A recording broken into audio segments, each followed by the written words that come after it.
3 ದಿನಗಳ ಕಾಲ ಕೊರ್ಗಿ ಶ್ರೀ ವೆಂಕಟೇಶ್ವರ ಉಪಾಧ್ಯಾಯರ ಸ್ಮರಣಾರ್ಥ ಅವರ ಕುಟುಂಬದವರು ಸಹೋದರರಾದ ಕೊರ್ಗಿ ಶಂಕರನಾರಾಯಣ ಉಪಾಧ್ಯಾಯರು ಏರ್ಪಡಿಸಿರುವ ದತ್ತಿಯ ಆಶ್ರಯದಲ್ಲಿ ಉಪನ್ಯಾಸ ಕಾರ್ಯಕ್ರಮ ನಡೀಲಿಕ್ಕಿದೆ. ವಿದ್ವಾನ್ KL ಶಂಕರನಾರಾಯಣ ಜೋಯಿಸರು ಈ 3 ದಿನಗಳ ಉಪನ್ಯಾಸ ಮಾಲೆಯನ್ನು ನಡೆಸಿಕೊಡಲಿಕ್ಕಿದ್ದಾರೆ.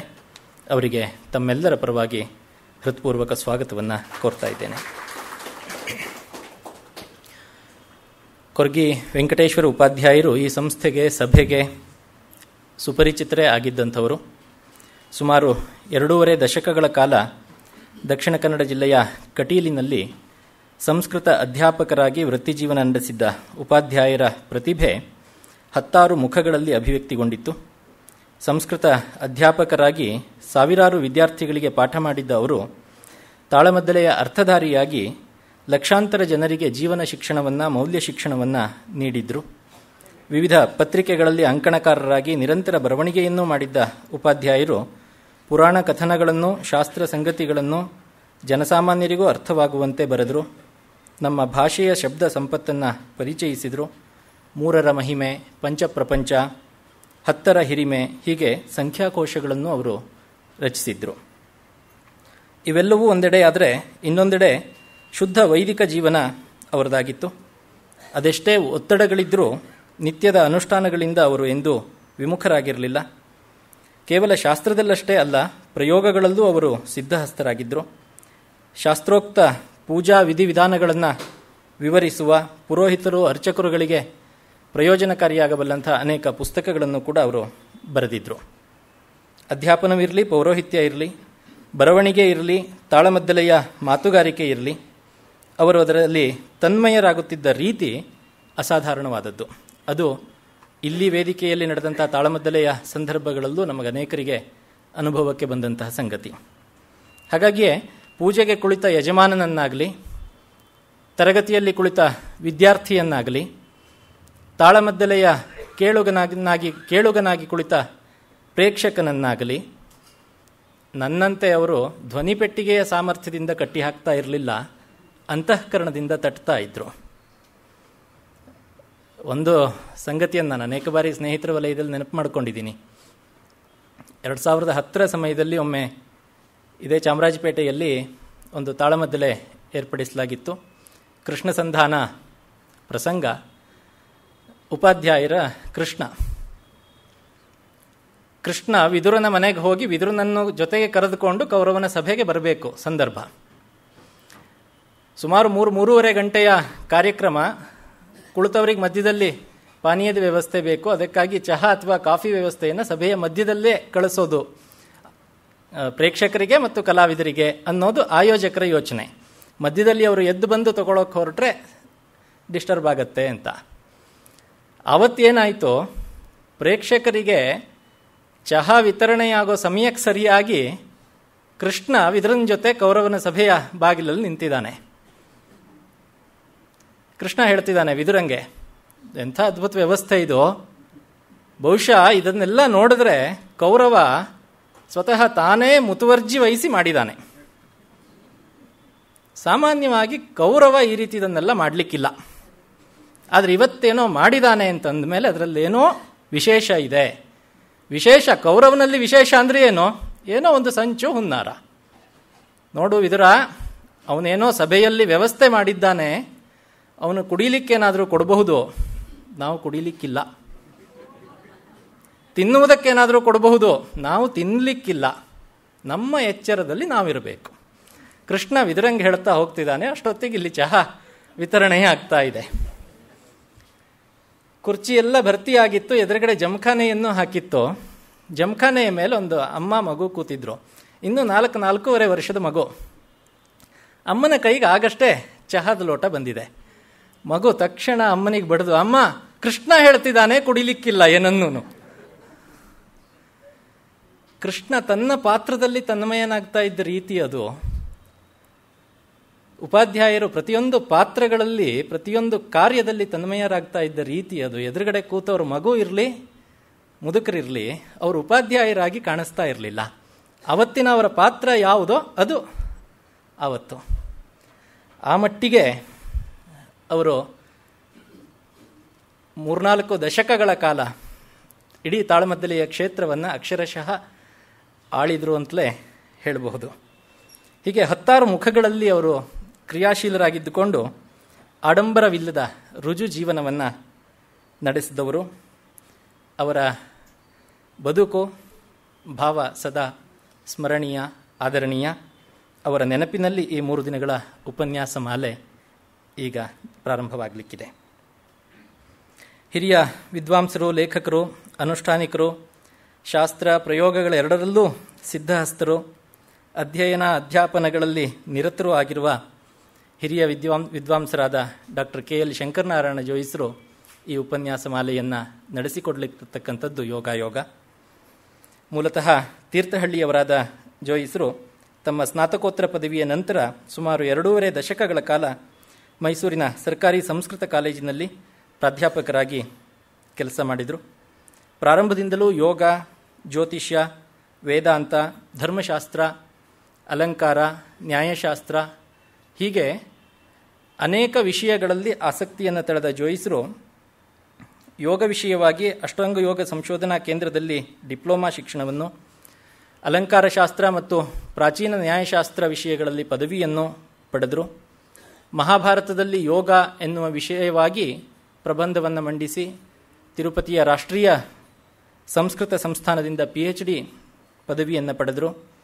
ಆಯುರ್ವೇದದಲ್ಲಿಯೂ ಅವರು ಗಳಿಸಿರುವ ಪರಿಣಿತಿ ಅಸಾಧಾರಣವಾದದ್ದು. 2002ರಲ್ಲಿ ತಮ್ಮ ಪ್ರಾಧ್ಯಾಪಕ ವೃತ್ತಿಯಿಂದ ಸ್ವಯಂ ನಿವೃತ್ತಿಯನ್ನು ಪಡೆದ ಶಂಕರನಾರಾಯಣ ಜೋಯಿಸರು ಮೈಸೂರಿನಲ್ಲಿ ಭಾರತೀ ಯೋಗಧಾಮ ಎಂಬ ಯೋಗ ಮತ್ತು ವೇದ ಶಿಕ್ಷಣಕ್ಕೆ ಮೀಸಲಾದ ಗುರುಕುಲವನ್ನು ಪ್ರಾರಂಭಿಸಿ ಇದುವರೆಗೂ ಸಾವಿರಾರು ಜನ ದೇಶೀಯ ವಿದೇಶೀಯ ಆಸಕ್ತರಿಗೆ ಶಿಕ್ಷಣವನ್ನು ನೀಡಿದ್ದಾರೆ. ಸನಾತನ ಧರ್ಮ ಪ್ರಸಾರಕ್ಕೆ ಮುಡಿಪಾಗಿರುವ ಆರ್ಯ ಸಂಸ್ಕೃತಿ ಮಾಸಪತ್ರಿಕೆಗೆ ಸಂಪಾದಕರಾಗಿ ಕಳೆದ 10 ವರ್ಷಗಳಿಂದ ಕಾರ್ಯವನ್ನು ನಿರ್ವಹಿಸ್ತಾ ಇದ್ದಾರೆ. ಯೋಗ, ಆಯುರ್ವೇದ, ಜ್ಯೋತಿಷ್ಯ, ದರ್ಶನಗಳು, ವಾಸ್ತುಶಾಸ್ತ್ರ, ಭಾರತೀಯ ಸಂಸ್ಕೃತಿ, ರಾಮಾಯಣ, ಮಹಾಭಾರತ, ಭಾಗವತ ಹೀಗೆ ಮಾನವನ ಜೀವನ ವ್ಯಾಪಾರವನ್ನು ಪ್ರಭಾವಿಸಬಲ್ಲ 10 ವಿಷಯ ಶಾಸ್ತ್ರಗಳ ಮೇಲೆ ಜೋಯಿಸರು ನೀಡಿರುವ ಪ್ರವಚನ, ಉಪನ್ಯಾಸಗಳು ಅಸಂಖ್ಯ. ವಿವಿಧ ಪತ್ರಿಕೆಗಳಲ್ಲಿ ಇದುವರೆಗೂ ಸಾವಿರಾರು ಲೇಖನಗಳನ್ನು ಅವರು ಬರೆದಿದ್ದಾರೆ. ದೈವ ಮತ್ತು ಪುರುಷ ಪ್ರಯತ್ನ, ನಮಸ್ಕಾರ, Markandeya, the secret tradition of yoga, Mahayogi Shriranga ಹೀಗೆ ಅನೇಕ ಕೃತಿಗಳನ್ನು ಕೂಡ ಅವರು ರಚಿಸಿದ್ದಾರೆ. ಕೊರ್ಗಿ ವೆಂಕಟೇಶ್ವರ ಉಪಾಧ್ಯಾಯರ ಪ್ರತಿಭಾ ವಿಲಾಸ ಹೇಗೆಲ್ಲ ತೋರಿಕೊಂಡಿತ್ತೋ ಅದೇ ರೀತಿಯಲ್ಲಿ ಅನೇಕ ಮುಖಗಳಲ್ಲಿ ಕ್ರಿಯಾಶೀಲರಾಗಿರುವವರು ವಿದ್ವಾನ್ KL ಶಂಕರನಾರಾಯಣ ಜೋಯಿಸರು. ಅವರು ಈ 3 ದಿನಗಳ ಕಾಲ ಯೋಗ ವಿಷಯ ಕೇಂದ್ರಿತವಾಗಿ ಉಪನ್ಯಾಸವನ್ನು ನೀಡಲಿಕ್ಕಿದ್ದಾರೆ. ಅವರಿಗೆ ತಮ್ಮೆಲ್ಲರ ಪರವಾಗಿ ಹೃತ್ಪೂರ್ವಕ ಸ್ವಾಗತವನ್ನು ಕೋರುತ್ತಾ ಇದ್ದೇನೆ. ಯೋಗ ಇವತ್ತು ಅತ್ಯಂತ ಜನಪ್ರಿಯವಾಗಿದೆ. ನಿಮ್ಮ ಬಳಕೆಯ ಮಾತಿನಲ್ಲಿ ಹೇಳೋದಾದರೆ ಯೋಗಕ್ಕೂ ಯೋಗ ಬಂದುಬಿಟ್ಟಿದೆ. ಮೊದಲನೇ ಬಾರಿಗೆ ಅನ್ನೋ ಮಟ್ಟದಲ್ಲಿ ವಿಶ್ವ ಅಭೂತಪೂರ್ವವಾಗಿ ಭಾರತದ ಒಂದು ಪ್ರಸ್ತಾವನೆಗೆ ಸ್ಪಂದಿಸಿದೆ. ಅಂತಾರಾಷ್ಟ್ರೀಯ ಯೋಗ ದಿನಾಚರಣೆ ವೈಭವವಾಗಿ ನಡೀತಾ ಇದೆ.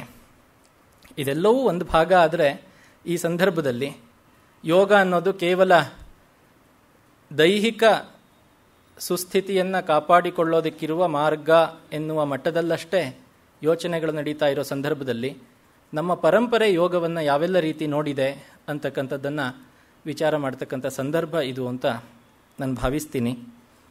ನಮ್ಮ ಪ್ರಾಚೀನರಂತೂ ಹಲವು ರೀತಿಯಲ್ಲಿ ಯೋಗವನ್ನು ಕಂಡರಿಸಿದ್ದಾರೆ. ಜೀವ ದೇವರ ಐಕ್ಯವೇ ಯೋಗ ಅನ್ನೋದರಿಂದ ಹಿಡಿದು ಸೂರ್ಯತತ್ವ ಮತ್ತು ಚಂದ್ರತತ್ವ ಅದು ಹೇಗೆ ಪಂಚಭೂತಗಳೆಲ್ಲ ತೋರಿಕೊಂಡಿದೆ, ಅವುಗಳ ಸಮಾಗಮದಲ್ಲಿ ಯೋಗ ಅನ್ನುವಲ್ಲಿಯವರೆಗೂ ಕೂಡ ಇದು ಹರಡಿಕೊಂಡಿದೆ.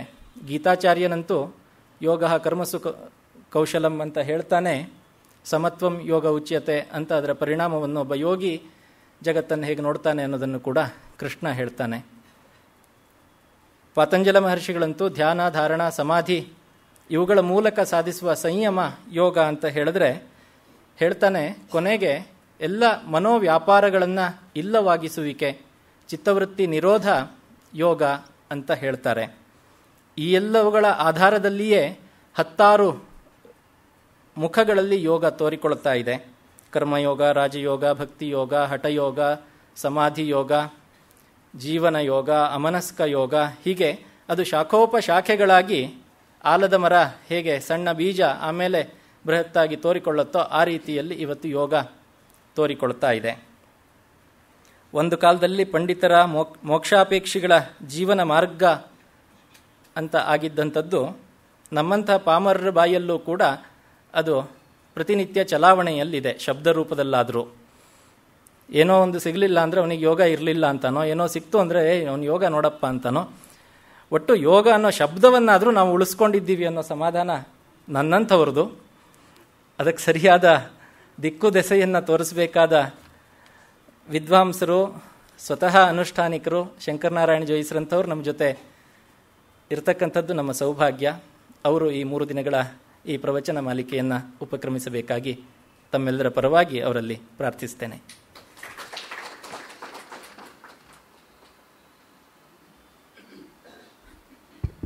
ನೀವು ಮುಂದೆ ಕೂತ್ಕೋತೀರಾ? ಮುಂದೆ ಬೇಕು, ಧ್ವನಿ ಜಾಸ್ತಿ ಇರುತ್ತೆ.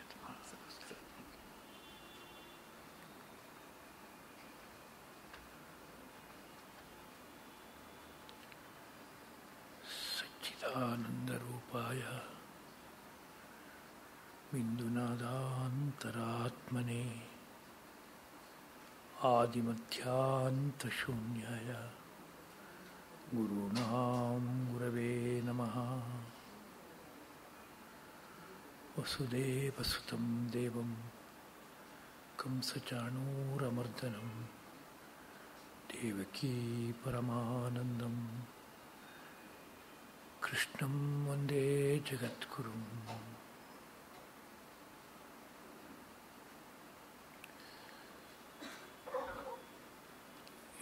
ಎಲ್ಲೆಲ್ಲೂ ಬೆಳಗುವ ಗುರು ಪರಂಜ್ಯೋತಿಗೆ ನಮೋ ನಮಃ.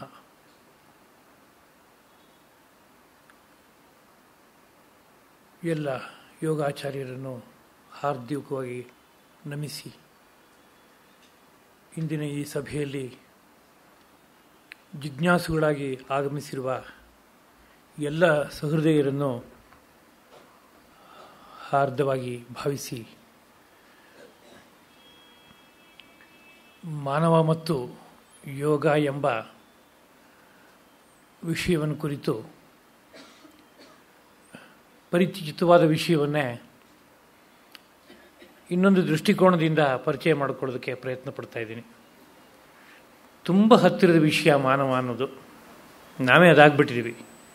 ನಿತ್ಯ ಹೊತ್ತು ಸಂಚರಿಸ್ತಾ ಇದ್ದೀವಿ ಮಾನವ ದೇಹವನ್ನು. ಆದರೂ ತುಂಬ ಅಪರಿಚಿತವಾದ ವಿಷಯ ಇದು ಅಂತ ಹೇಳಬೇಕಾಗತ್ತೆ. ಹೇಗೆ ಅನ್ನೋದನ್ನು ನೋಡಬೇಕಾದ್ರೆ ನಮ್ಮ ಆರ್ಷವಾದ ಸಾಹಿತ್ಯದ ಒಳಗೆ ಪ್ರವೇಶ ಮಾಡಬೇಕಾಗಿತ್ತು. ಅದೇ ರೀತಿಯಲ್ಲಿ ಯೋಗ ಅನ್ನೋ ರೀತಿಯಾದ ವಿಷಯ ಇವತ್ತು ಜನಜನಿತ. ಸಭೆಗೆ ಪರಿಚಯ ಮಾಡಿಸಿಕೊಡುವವರು ಯೋಗಕ್ಕೆ ಒಂದು ಸುಯೋಗ ಬಂದಿದೆ ಅಂತಂದರು.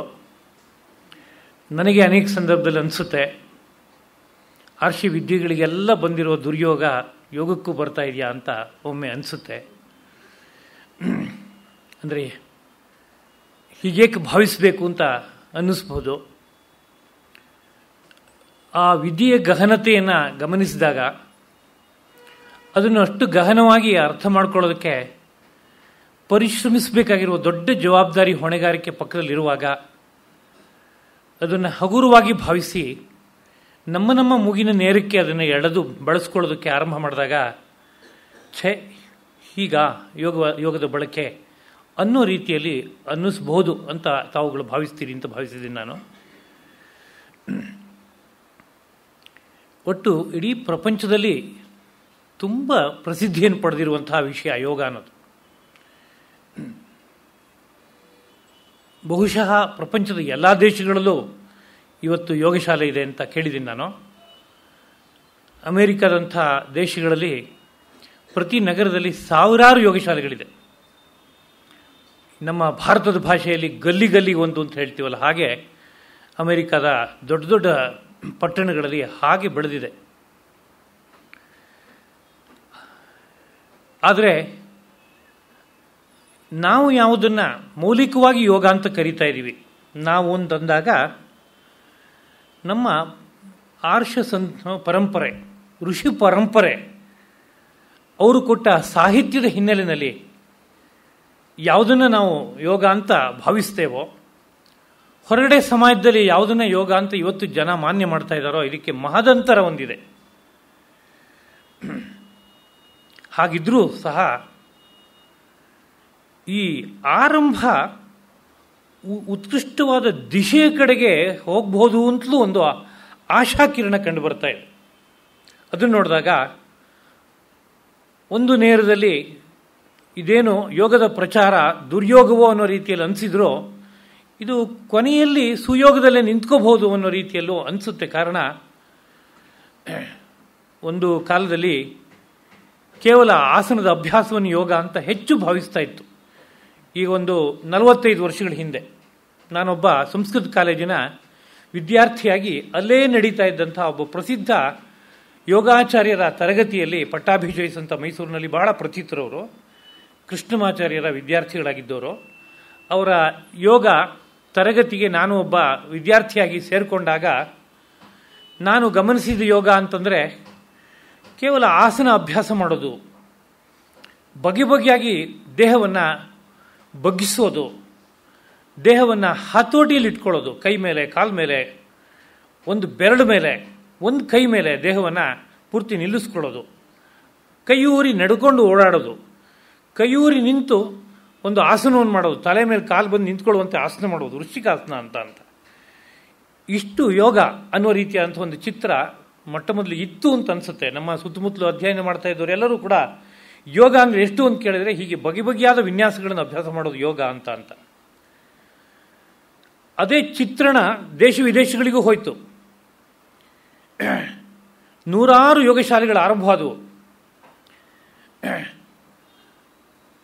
ಎಲ್ಲ ಕಡೆಯಲ್ಲೂ ಪ್ರಧಾನವಾಗಿ ಕೈಕಾಲು ಬಗ್ಗಿಸುವಂತಹ, ದೇಹವನ್ನು ಬಗೆ ಬಗೆಯಾಗಿ ದಂಡಿಸುವಂತಹ ವಿನ್ಯಾಸ ವಿಶೇಷಗಳ ಸುದೀರ್ಘ ಕಾಲದ ಅಭ್ಯಾಸವೇ ಯೋಗ ಅನ್ನೋ ರೀತಿಯಾದಂಥ ಒಂದು ಹೆಸರನ್ನು ಪಡೀತು.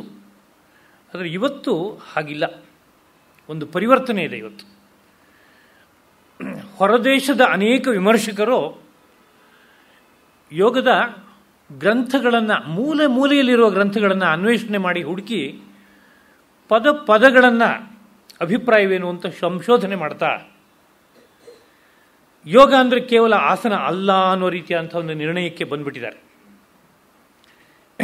ಹಳೆಯ ಪರಿಭಾಷೆ, ಯೋಗದ ಪರಿಭಾಷೆ ಈಗ ಪರಿವರ್ತನೆ ಆಗಿದೆ ಅನ್ನೋ ರೀತಿಯಲ್ಲಿ ಹೇಳಬೇಕು. ನಾನು ಅನೇಕ ದೇಶಗಳನ್ನು ಓಡಾಡಿದ್ದೀನಿ, ಯೋಗದ ನೇರದಲ್ಲಿರುವ ಚಿಂತನೆಗಳನ್ನು ಕೇಳಿದ್ದೀನಿ. ಆ ನೇರದಲ್ಲಿ ಹೇಳ್ತಾ ಇರುವಂಥ ಮಾತಾದರೆ, ದೇಶ ವಿದೇಶಗಳಲ್ಲಿ ಮಾನವನ ಜೀವನದ ಸೌಖ್ಯಕ್ಕೆ ಬಹುಮಟ್ಟಿಗೆ ಅತ್ಯುತ್ಕೃಷ್ಟವಾದಂಥ ಒಂದು ಮಾರ್ಗ ಯೋಗ ಅನ್ನೋ ರೀತಿಯಾದಂಥ ಒಂದು ಚಿಂತನೆ ಈಗ ಬೇರ್ಬಿಟ್ಬಿಟ್ಟಿದೆ. ಹಾಗೆ ಬೇರ್ಬಿಡೋದಕ್ಕೆ ಕಾರಣ ಕೇವಲ ಆಸನ ಅಲ್ಲ, ಪ್ರಾಣಾಯಾಮವೂ ಜೊತೆಗೆ ಸೇರ್ತಾ ಇದೆ, ಧ್ಯಾನ ಅತಿಶಯವಾಗಿ ಸೇರ್ತಾ ಇದೆ, ಯೋಗದ ಬೇರೆ ಬೇರೆ ರೀತಿಯಾದಂತಹ ಯಾವ ಮಾರ್ಗಗಳಿದೆಯೋ ಆಗಲೇ ಅವರು ನೆನಪಿಸ್ಕೊಂಡ್ರು. ಕುಂಡಲಿನಿ ಯೋಗ, ಲಯ ಯೋಗ, ಹಠಯೋಗ, ನಾದಯೋಗ ಇತ್ಯಾದಿಯಾಗಿ ಒಂದೊಂದು ಯೋಗವು ಜೀವನದ ಸುಧಾರಣೆಯನ್ನು ಮಾಡಿ ನೆಮ್ಮದಿಯ ಜೀವನಕ್ಕೆ ದಾರಿ ಕೊಡುತ್ತೆ ಅನ್ನೋ ರೀತಿಯಾದಂಥ ಒಂದು ಚಿಂತನೆ ಮಾತ್ರ ಬೆಳೆದಿದೆ ಅನ್ನೋ ರೀತಿಯಲ್ಲಿ ಅನಿಸುತ್ತೆ. ಹಾಗಾದರೂ ನಿರಾಶೆಯ ಒಂದು ಭಾವ ಪಕ್ಕದಲ್ಲಿದೆ. ಯಾಕೆ ಅಂತ ಕೇಳಿದ್ರೆ, ಅವರು ಯಾವ ರೀತಿಯಲ್ಲಿ ಈ ನಾದಯೋಗವೋ, ರಾಜಯೋಗವೋ, ಹಠಯೋಗವೋ ನೆಮ್ಮದಿಯ ಹಾದಿಯಾಗಿ ಇಡೀ ಪ್ರಪಂಚಕ್ಕೆ ಮುಂದಕ್ಕೆ ಬೆಳಗುತ್ತೆ ಅನ್ನೋ ರೀತಿಯಲ್ಲಿ ನಿರೀಕ್ಷೆ ಮಾಡ್ತಾ ಇದ್ದಾರೋ ಅದು ಮತ್ತು ಋಷಿ ಮಹರ್ಷಿಗಳು ಕೊಡ್ತಾ ಇರುವಂಥ ನೋಟ, ಇದೆರಡಕ್ಕೂ ತುಂಬ ದೊಡ್ಡ ಅಂತರ ಇದೆ ಅಂತ ಪಕ್ಕದಲ್ಲಿ ಕಾಣಿಸುತ್ತೆ. ಅವ್ರು ಯಾವುದನ್ನ ಒಂದನ್ನು ಮೃಗಮರೀಚಿಕೆಯನ್ನು ಅವಲಂಬಿಸಿ ಹೋಗ್ತಾ ಇದ್ದಾರೆಯೇ ಅನ್ನೋ ರೀತಿಯಲ್ಲಿ ಅನಿಸುತ್ತೆ. ಹಾಗಿದ್ರೂ ಸಹ ಕ್ರಮಕ್ರಮವಾಗಿ ಸತ್ಯದ ಕಡೆಗೆ ಒಂದು ಯಾತ್ರೆ ಸಾಗುತ್ತಾ ಇದೆ ಅನ್ನೋ ರೀತಿಯಲ್ಲಿ ಹೇಳಬೇಕಾಗತ್ತೆ. ನ್ಯೂಯಾರ್ಕಲ್ಲಿ ಯಾವುದೋ ಒಂದು ಯೋಗಶಾಲೆಗೆ ಒಮ್ಮೆ ಭೇಟಿ ಕೊಟ್ಟಾಗ ಅಲ್ಲಿ ಅವರು ಯೋಗವನ್ನು ಅರ್ಥ ಮಾಡಿಕೊಂಡಿರೋ ಕ್ರಮದ ಬಗ್ಗೆ ಮತ್ತು ಅದನ್ನು ಅನ್ವಯ ಮಾಡ್ತಾ ಇರುವ ಕ್ರಮ, ಅಪ್ಲೈ ಮಾಡಿ ಯಾವ್ಯಾವ ರೀತಿಯಲ್ಲಿ ಇದರ ಲಾಭ ಪಡಿಬಹುದು ಅನ್ನೋ ಕ್ರಮ, ಇದನ್ನು ಗಮನಿಸಿದಾಗ ಯೋಗದ ಒಳಗಡೆ ಎಷ್ಟೋ ಭಾಗಗಳು ಒಳಗಡೆ ಇವರು ಆಗಲೇ ಪ್ರವೇಶ ಮಾಡಿದ್ದಾರೆ. ನಮ್ಮ ಭಾರತ ದೇಶದಲ್ಲೇ ಇಷ್ಟು ಪ್ರವೇಶ ಈಗ ಇಲ್ವಲ್ಲ ಅಂತ ನನಗೆ ಆಶ್ಚರ್ಯ ಉಂಟಾಯಿತು. ಒಂದು ನಮ್ಮ ಭಾರತ ದೇಶದಲ್ಲಿ ಒಂದು ಸ್ವರಶಾಸ್ತ್ರ ಅಂತ ಒಂದು ವಿದ್ಯೆ ಇದೆ. ಆ ಸ್ವರಶಾಸ್ತ್ರ ವಿದ್ಯೆ ಅನ್ನೋದು ಯೋಗದ ಒಂದು ಕವಲು ಅಂತಲೇ ತಗೋಬೇಕದನ್ನ. ಅದನ್ನು ಜ್ಯೋತಿಷ್ ಶಾಸ್ತ್ರಕ್ಕೂ ಅಂಗಭೂತವಾಗಿ ಇಟ್ಕೊಂಡು ಕಾರ್ಯವನ್ನು ಮಾಡಿದ್ದಾರೆ, ಬೆಳೆಸಿದ್ದಾರೆ ಸಾಕಷ್ಟು. ಅದು ನೇರವಾಗಿ ಉಸಿರಾಟಕ್ಕೆ ಸಂಬಂಧಪಟ್ಟಂಥ ವಿಷಯವನ್ನು ಹೇಳುತ್ತೆ. ಅದು ಉಸಿರಾಟ ಯಾರಿಗೆ ಹೇಗಿರಬೇಕೋ, ಯಾವ ವಾರ ಹೇಗಿರಬೇಕು, ಯಾವ ತಿಥಿಯಲ್ಲಿ ಹೇಗಿರಬೇಕೋ, ಅದು ಎಡಗಡೆ ಹೊಳ್ಳೆಯಲ್ಲಿ ಸೂರ್ಯೋದಯದಲ್ಲಿ ಇರಬೇಕೆ, ಬಲಗಡೆ ಹೊಳ್ಳೆಯಲ್ಲಿ ಸೂರ್ಯೋದಯದಲ್ಲಿ ಇರಬೇಕೆ ಅನ್ನೋದನ್ನು ಪ್ರಧಾನವಾಗಿ ಆ ಸ್ವರಶಾಸ್ತ್ರ ಹೇಳುತ್ತೆ. ಮತ್ತು ಎಷ್ಟೊತ್ತು ಎಡಗಡೆ ಹೊಳ್ಳೆಯಲ್ಲಿ ಇರಬೇಕು, ಎಷ್ಟೊತ್ತು ಬಲಗಡೆ ಹೊಳ್ಳೆಯಲ್ಲಿ ಇರಬೇಕೋ, ಒಂದೊಂದು ಹೊಳ್ಳೆಯಲ್ಲಿ ಉಸಿರಾಟ ನಡೀತಾ ಇರಬೇಕಾದ್ರೆ ಇದರಲ್ಲಿ 5 ತತ್ವಗಳು ಹೇಗೆ ಕೆಲಸ ಮಾಡುತ್ತೆ, ಪೃಥ್ವಿ ತತ್ವ, ಆಪ್ತತ್ವ, ವಾಯು ತತ್ವ, ಆಕಾಶ ತತ್ವ ಎಂಬ 5 ತತ್ವಗಳು ಹೇಗೆ ಕೆಲಸ ಮಾಡುತ್ತೆ, ಇದು ಒಬ್ಬ ವ್ಯಕ್ತಿಯ ದೈಹಿಕ ಮಾನಸಿಕವಾದ ಸ್ಥಿತಿಗತಿಗಳ ಮೇಲೆ ಏನು ಪರಿಣಾಮವನ್ನು ಬೀರುತ್ತೆ ಅನ್ನೋ ನೇರದಲ್ಲಿ ಒಂದು ಮಟ್ಟದ ಪರಿಚಯವನ್ನು ಕೊಡ್ತಾ ಇರುವಂಥ ಗ್ರಂಥ. ಸಮಗ್ರವಾಗಿ ಪರಿಚಯ ಕೊಡ್ತಾ ಇದೆ ಅಂತ ಹೇಳೋಕ್ಕಾಗಲ್ಲ, ಯಾವುದೋ ಕೆಲವು ಮೌಲಿಕವಾದ ಚಿಂತನೆಯನ್ನು ಕೊಡ್ತಾ ಇರುವಂಥ ಗ್ರಂಥ ಅಂತ ಹೇಳ್ಬೋದು. ಆ ಸ್ವರೋದಯ ಅನ್ನೋ ರೀತಿಯಾದಂಥ ಗ್ರಂಥ. ಯೋಗಶಾಸ್ತ್ರ ಇದಕ್ಕೆ ಮೂಲದಲ್ಲಿದೆ. ಯೋಗಶಾಸ್ತ್ರ ಒಂದು ನೇರದಲ್ಲಿ ಎಡಗಡೆ ಹೊಳ್ಳೆಯ ಉಸಿರಾಟ ಅಂದ್ರೇನು, ಬಲಗಡೆ ಹೊಳ್ಳೆಯ ಉಸಿರಾಟ ಅಂದ್ರೇನು, ಮಧ್ಯದ ಹೊಳ್ಳೆಯಲ್ಲಿ ಉಸಿರಾಟ ಅಂದ್ರೇನು, ಉಸಿರಾಟದಲ್ಲಿ ಎಷ್ಟು ಪ್ರಕಾರಗಳೆಲ್ಲ ಇದೆ ಅನ್ನೋ ನೇರದಲ್ಲಿ ಏನೋ ಒಂದಷ್ಟು ಬೆಳಕು ಚೆಲ್ಲಿದೆ. ಬಹಳಷ್ಟು ವಿಷಯಗಳು ಪರಂಪರೆಯಲ್ಲಿ ಉಳಿದು ಬಂದಿದೆ, ಗ್ರಂಥಗಳಲ್ಲಿ ಉಳಿದಿಲ್ಲ. ಕಾರಣ ಭಾರತೀಯರ ಚಿಂತನೆ ಒಂದಿತ್ತು, ಅನೇಕ ವಿಷಯಗಳನ್ನು ಗುರುಮುಖೇನ ತಗೋಬೇಕೆ ಹೊರತು ಗ್ರಂಥ ಮಾಧ್ಯಮದಲ್ಲಿ ತಗೋಬಾರದು ಅಂತ.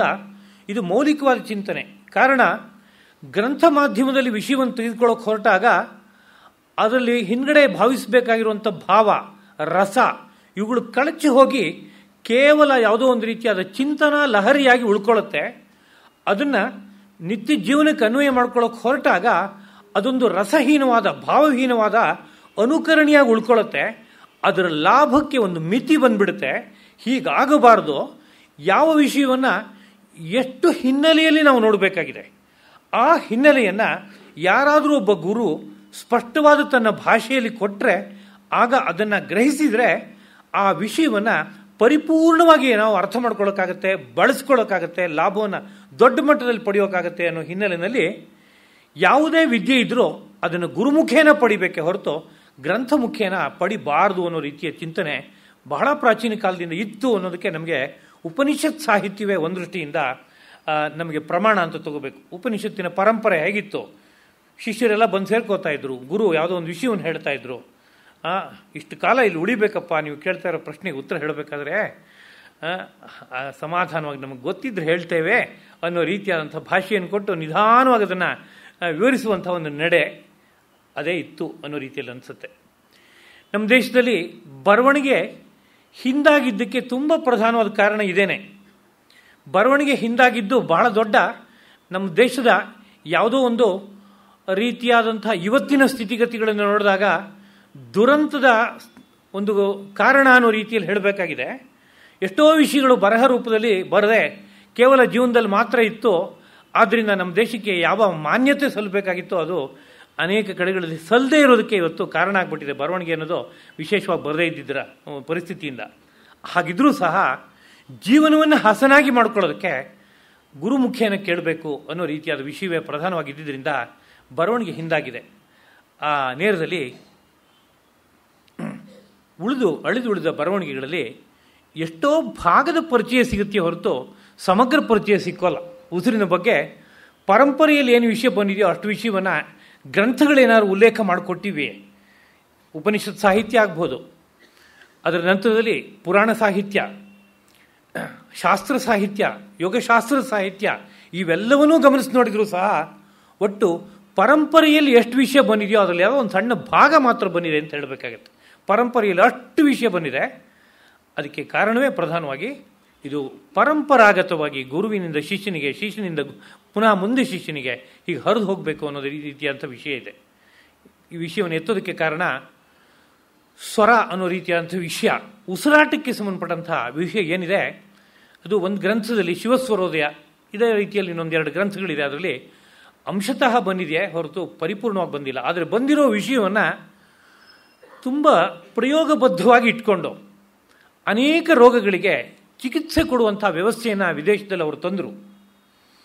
ನಮ್ಮ ದೇಶದಲ್ಲಿ ಇದನ್ನು ಸಾವಿರಾರು ವರ್ಷಗಳ ಹಿಂದಿಂದ ಉಪಾಸನೆ ಮಾಡಿದ್ರೂ ಸಹ ಅದೊಂದು ಕೇವಲ ಅನುಕರಣೀಯ ವಿಷಯವಾಗಿ ಉಳ್ಕೊಳ್ತೆ ಹೊರತು ಅದರಲ್ಲಿ ಗಹನವಾದ ಅಧ್ಯಯನ ಮಾಡಿ ಯಾವ್ಯಾವ ಕ್ಷೇತ್ರಕ್ಕೆ ಇದನ್ನು ಅನ್ವಯಿಸ್ಬೋದು ಅನ್ನೋ ನೇರದಲ್ಲಿ ಎಷ್ಟೋ ಮಟ್ಟಿಗೆ ನಿಂತ ನೀರಿನ ಒಂದು ಸ್ಥಿತಿ ಬಂತು ದೇಶದಲ್ಲಿ ಅನ್ನೋ ರೀತಿಯಲ್ಲಿ ಹೇಳಬೇಕಾಗತ್ತೆ ವಿಷಯವನ್ನು ನೋಡಿದ್ರೆ.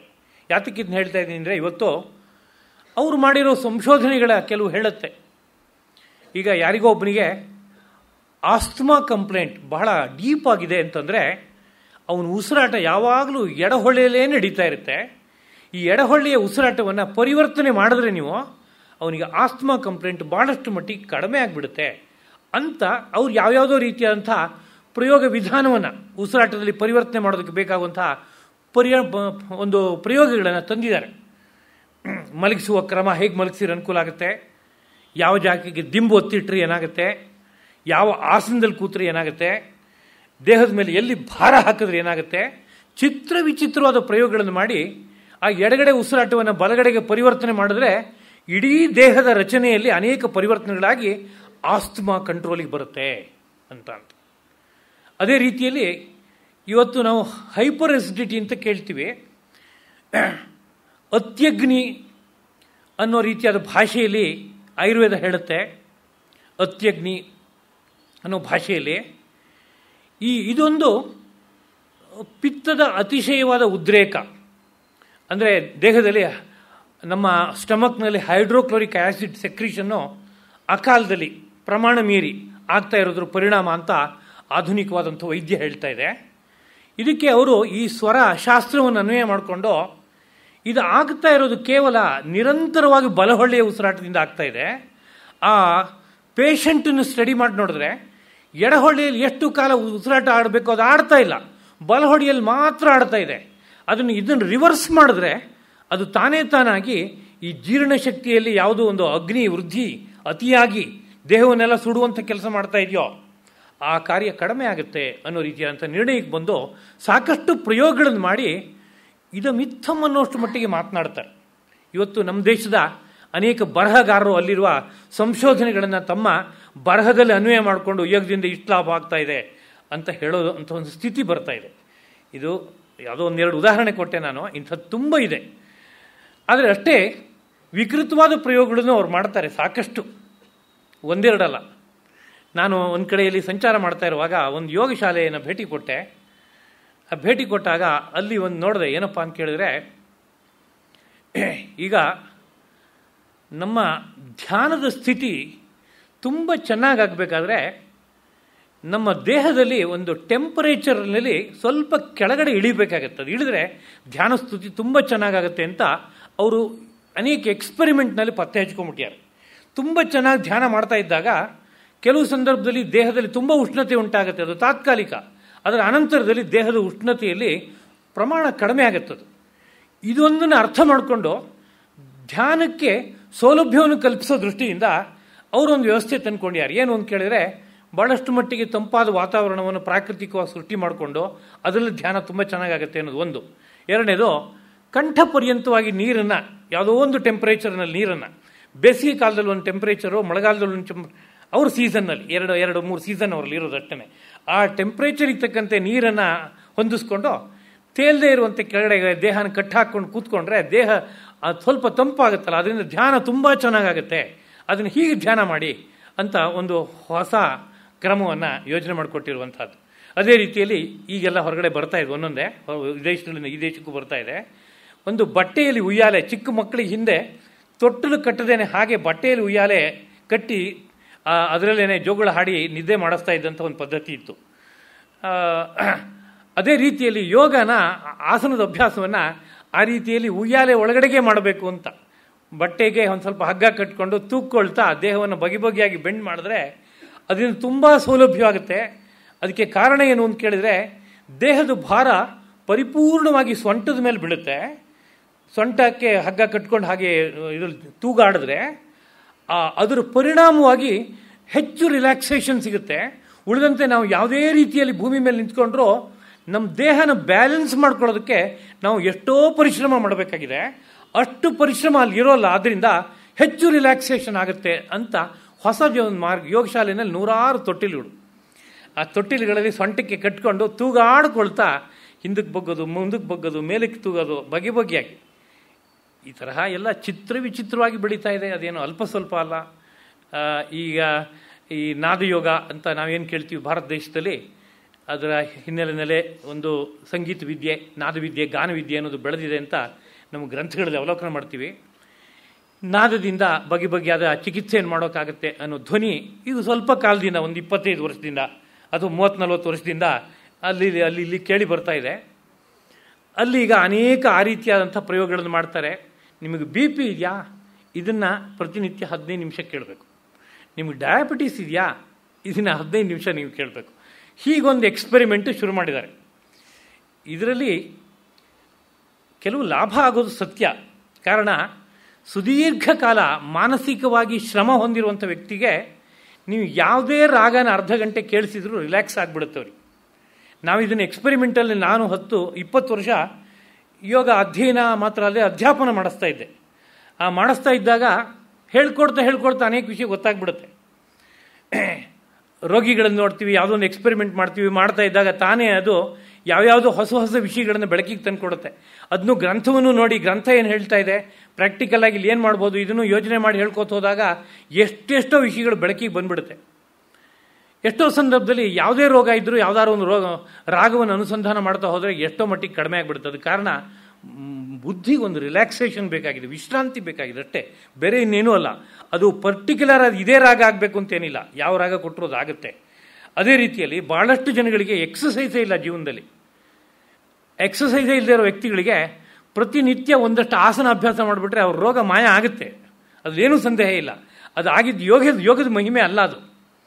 ಅದು ಏನಾಗಿದೆ ಅದು ಅಂತ ಕೇಳಿದರೆ, ಅವ್ರಿಗೆ ತಿಂತಾರೆ ಚೆನ್ನಾಗಿ, ಬ್ರೈನ್ ವರ್ಕ್ ಮಾಡುತ್ತೆ, ಆಫೀಸಲ್ಲಿ ಹೋಗಿ ಕೂತ್ಕೋತಾರೆ, ಯಾವತ್ತಾರೆ ಯಾವುದೋ ಒಂದು ನಿರ್ದಿಷ್ಟವಾದ ಕೆಲಸ ಮಾತ್ರ ಮಾಡ್ತಾರೆ.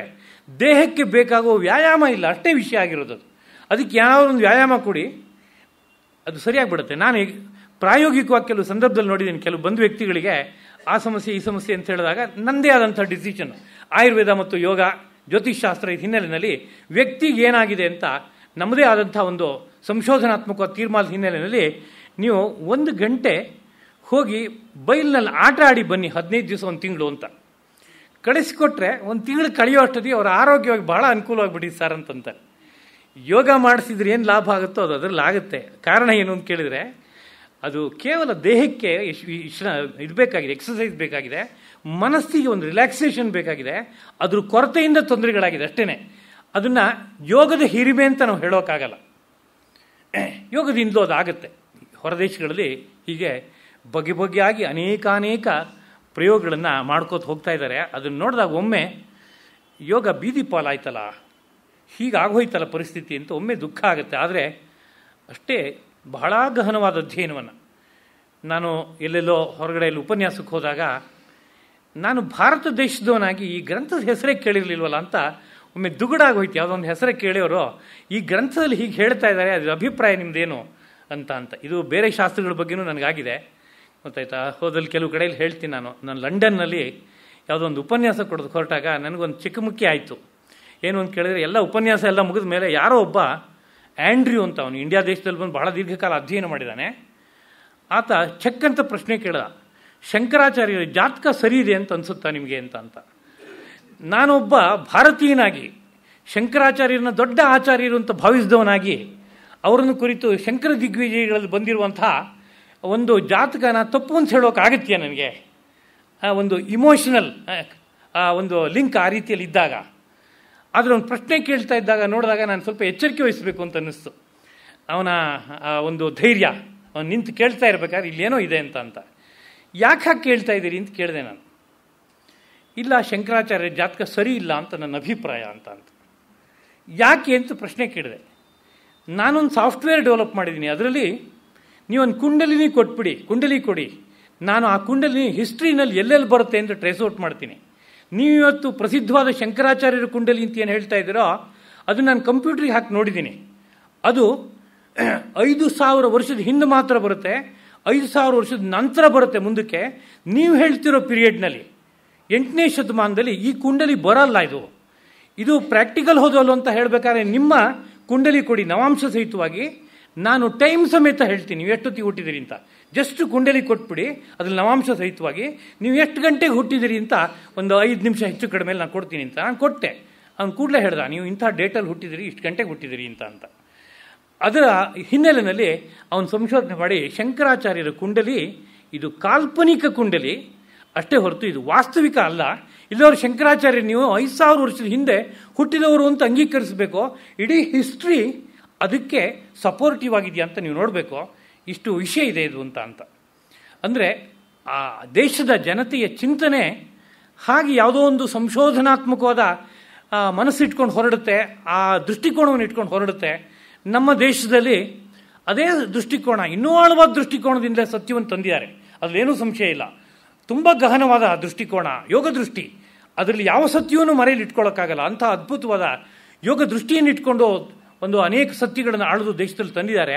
ಹಾಗೆ ತಂದಿದ್ರೂ ಸಹ ಕಾಲ ಕಾಲದಲ್ಲಿ ಆದ ಪರಿವರ್ತನೆಗಳು ಅದನ್ನು ಮತ್ತೆ ಮತ್ತೆ ಪರಿಶೀಲಿಸಿ ಸಮೀಕರಣ ಮಾಡ್ಕೋಬೇಕಾದಂತಹ ಕಾರ್ಯಗಳಲ್ಲಿ ಎಲ್ಲೆಲ್ಲೋ ಎಡವಿರುವಂಥ ಸನ್ನಿವೇಶಗಳು ಇವೆಲ್ಲ ಆಗೋದಕ್ಕೆ ಅವಕಾಶ ಇದೆ ಅನ್ನೋದನ್ನ ಪ್ರಾಕರಣಿಕವಾಗಿ ಉದಾಹರಣೆ ಕೊಟ್ಟು ಜ್ಞಾಪಿಸಿದೆ. ಹಾಗೆ ಗಮನಿಸಿದಾಗ ಈ ಯೋಗದ ಬಗ್ಗೆ ವಿದೇಶಗಳಲ್ಲಿ ಸಾಕಷ್ಟು ಪ್ರಚಾರ, ಸಾಕಷ್ಟು ಪ್ರಯೋಗ ಎಲ್ಲ ನಡೀತಾ ಇದ್ರೂ ಸಹ ಒಳ್ಳೆಯದು ಕೆಡುಕು ಎರಡೂ ಮಿಶ್ರವಾಗಿದೆ ಅನ್ನೋ ವಿಷಯ ಇದೆ. ಅವರಿಗೆ ಪರಿಪೂರ್ಣವಾದ ಯೋಗದ ಬಗ್ಗೆ ಒಂದು ನೋಟ ಸಿಕ್ಕಿಲ್ಲ. ಹಾಗಾಗಿ ಏನು ಸಿಕ್ಕಿದೆಯೋ ಅದರ ಆಧಾರದ ಮೇಲೆ ಒಂದು ಕಾರ್ಯವನ್ನು ಮಾಡ್ತಾ ಇದ್ದಾರೆ ಅನ್ನೋ ರೀತಿಯಲ್ಲಿ ಅನಿಸುತ್ತೆ. ಕ್ಯಾಲಿಫೋರ್ನಿಯಾ ಯೂನಿವರ್ಸಿಟಿನಲ್ಲಿ ಸೈಕಾಲಜಿಸ್ಟು ಒಂದು ದೊಡ್ಡ ಗ್ರೂಪು ಒಟ್ಟಿಗೆ ಸೇರಿ ಈ ಆಸನದ ಬಗ್ಗೆ ಒಂದು ಸಂಶೋಧನೆ ಮಾಡಿದ್ದಾರೆ. ನಾನು ಆಕಸ್ಮಿಕವಾಗಿ ಅಲ್ಲಿಗೆ ಯಾರೋ ಕರೆದ್ರು ಅನ್ನೋ ಕಾರಣಕ್ಕೆ ಹೋಗಿದ್ದೆ. ಅವ್ರು ಮಾಡಿರೋ ಸಂಶೋಧನೆಗಳ ಬಗ್ಗೆ ಒಂದು ವಿವರಣೆಯನ್ನು ನಾನು ಕೇಳಿದೆ. ಸ್ವಲ್ಪ ಆಶ್ಚರ್ಯವಾಗಿ ಆಯಿತು ನನಗೂ ಕೂಡ.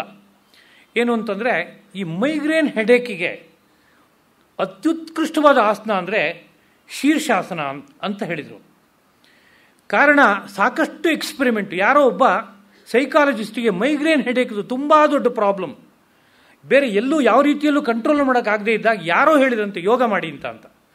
ಅವ್ರು ಯೋಗ ಮಾಡ್ತಾ ಇದ್ದಾಗ ಅಕಸ್ಮಾತ್ ಶೀರ್ಷಾಸನ ಮಾಡಿದಾಗ ಅದರ ಪ್ರಮಾಣ ಕಡಿಮೆ ಇದೆ ಅಂತ ಅನ್ನಿಸಿ ಅನಂತರದಲ್ಲಿ ದೀರ್ಘಕಾಲ ಶೀರ್ಷಾಸನದ ಬಗ್ಗೆ ಸಂಶೋಧನೆ ಮಾಡಿದ್ದಾರೆ.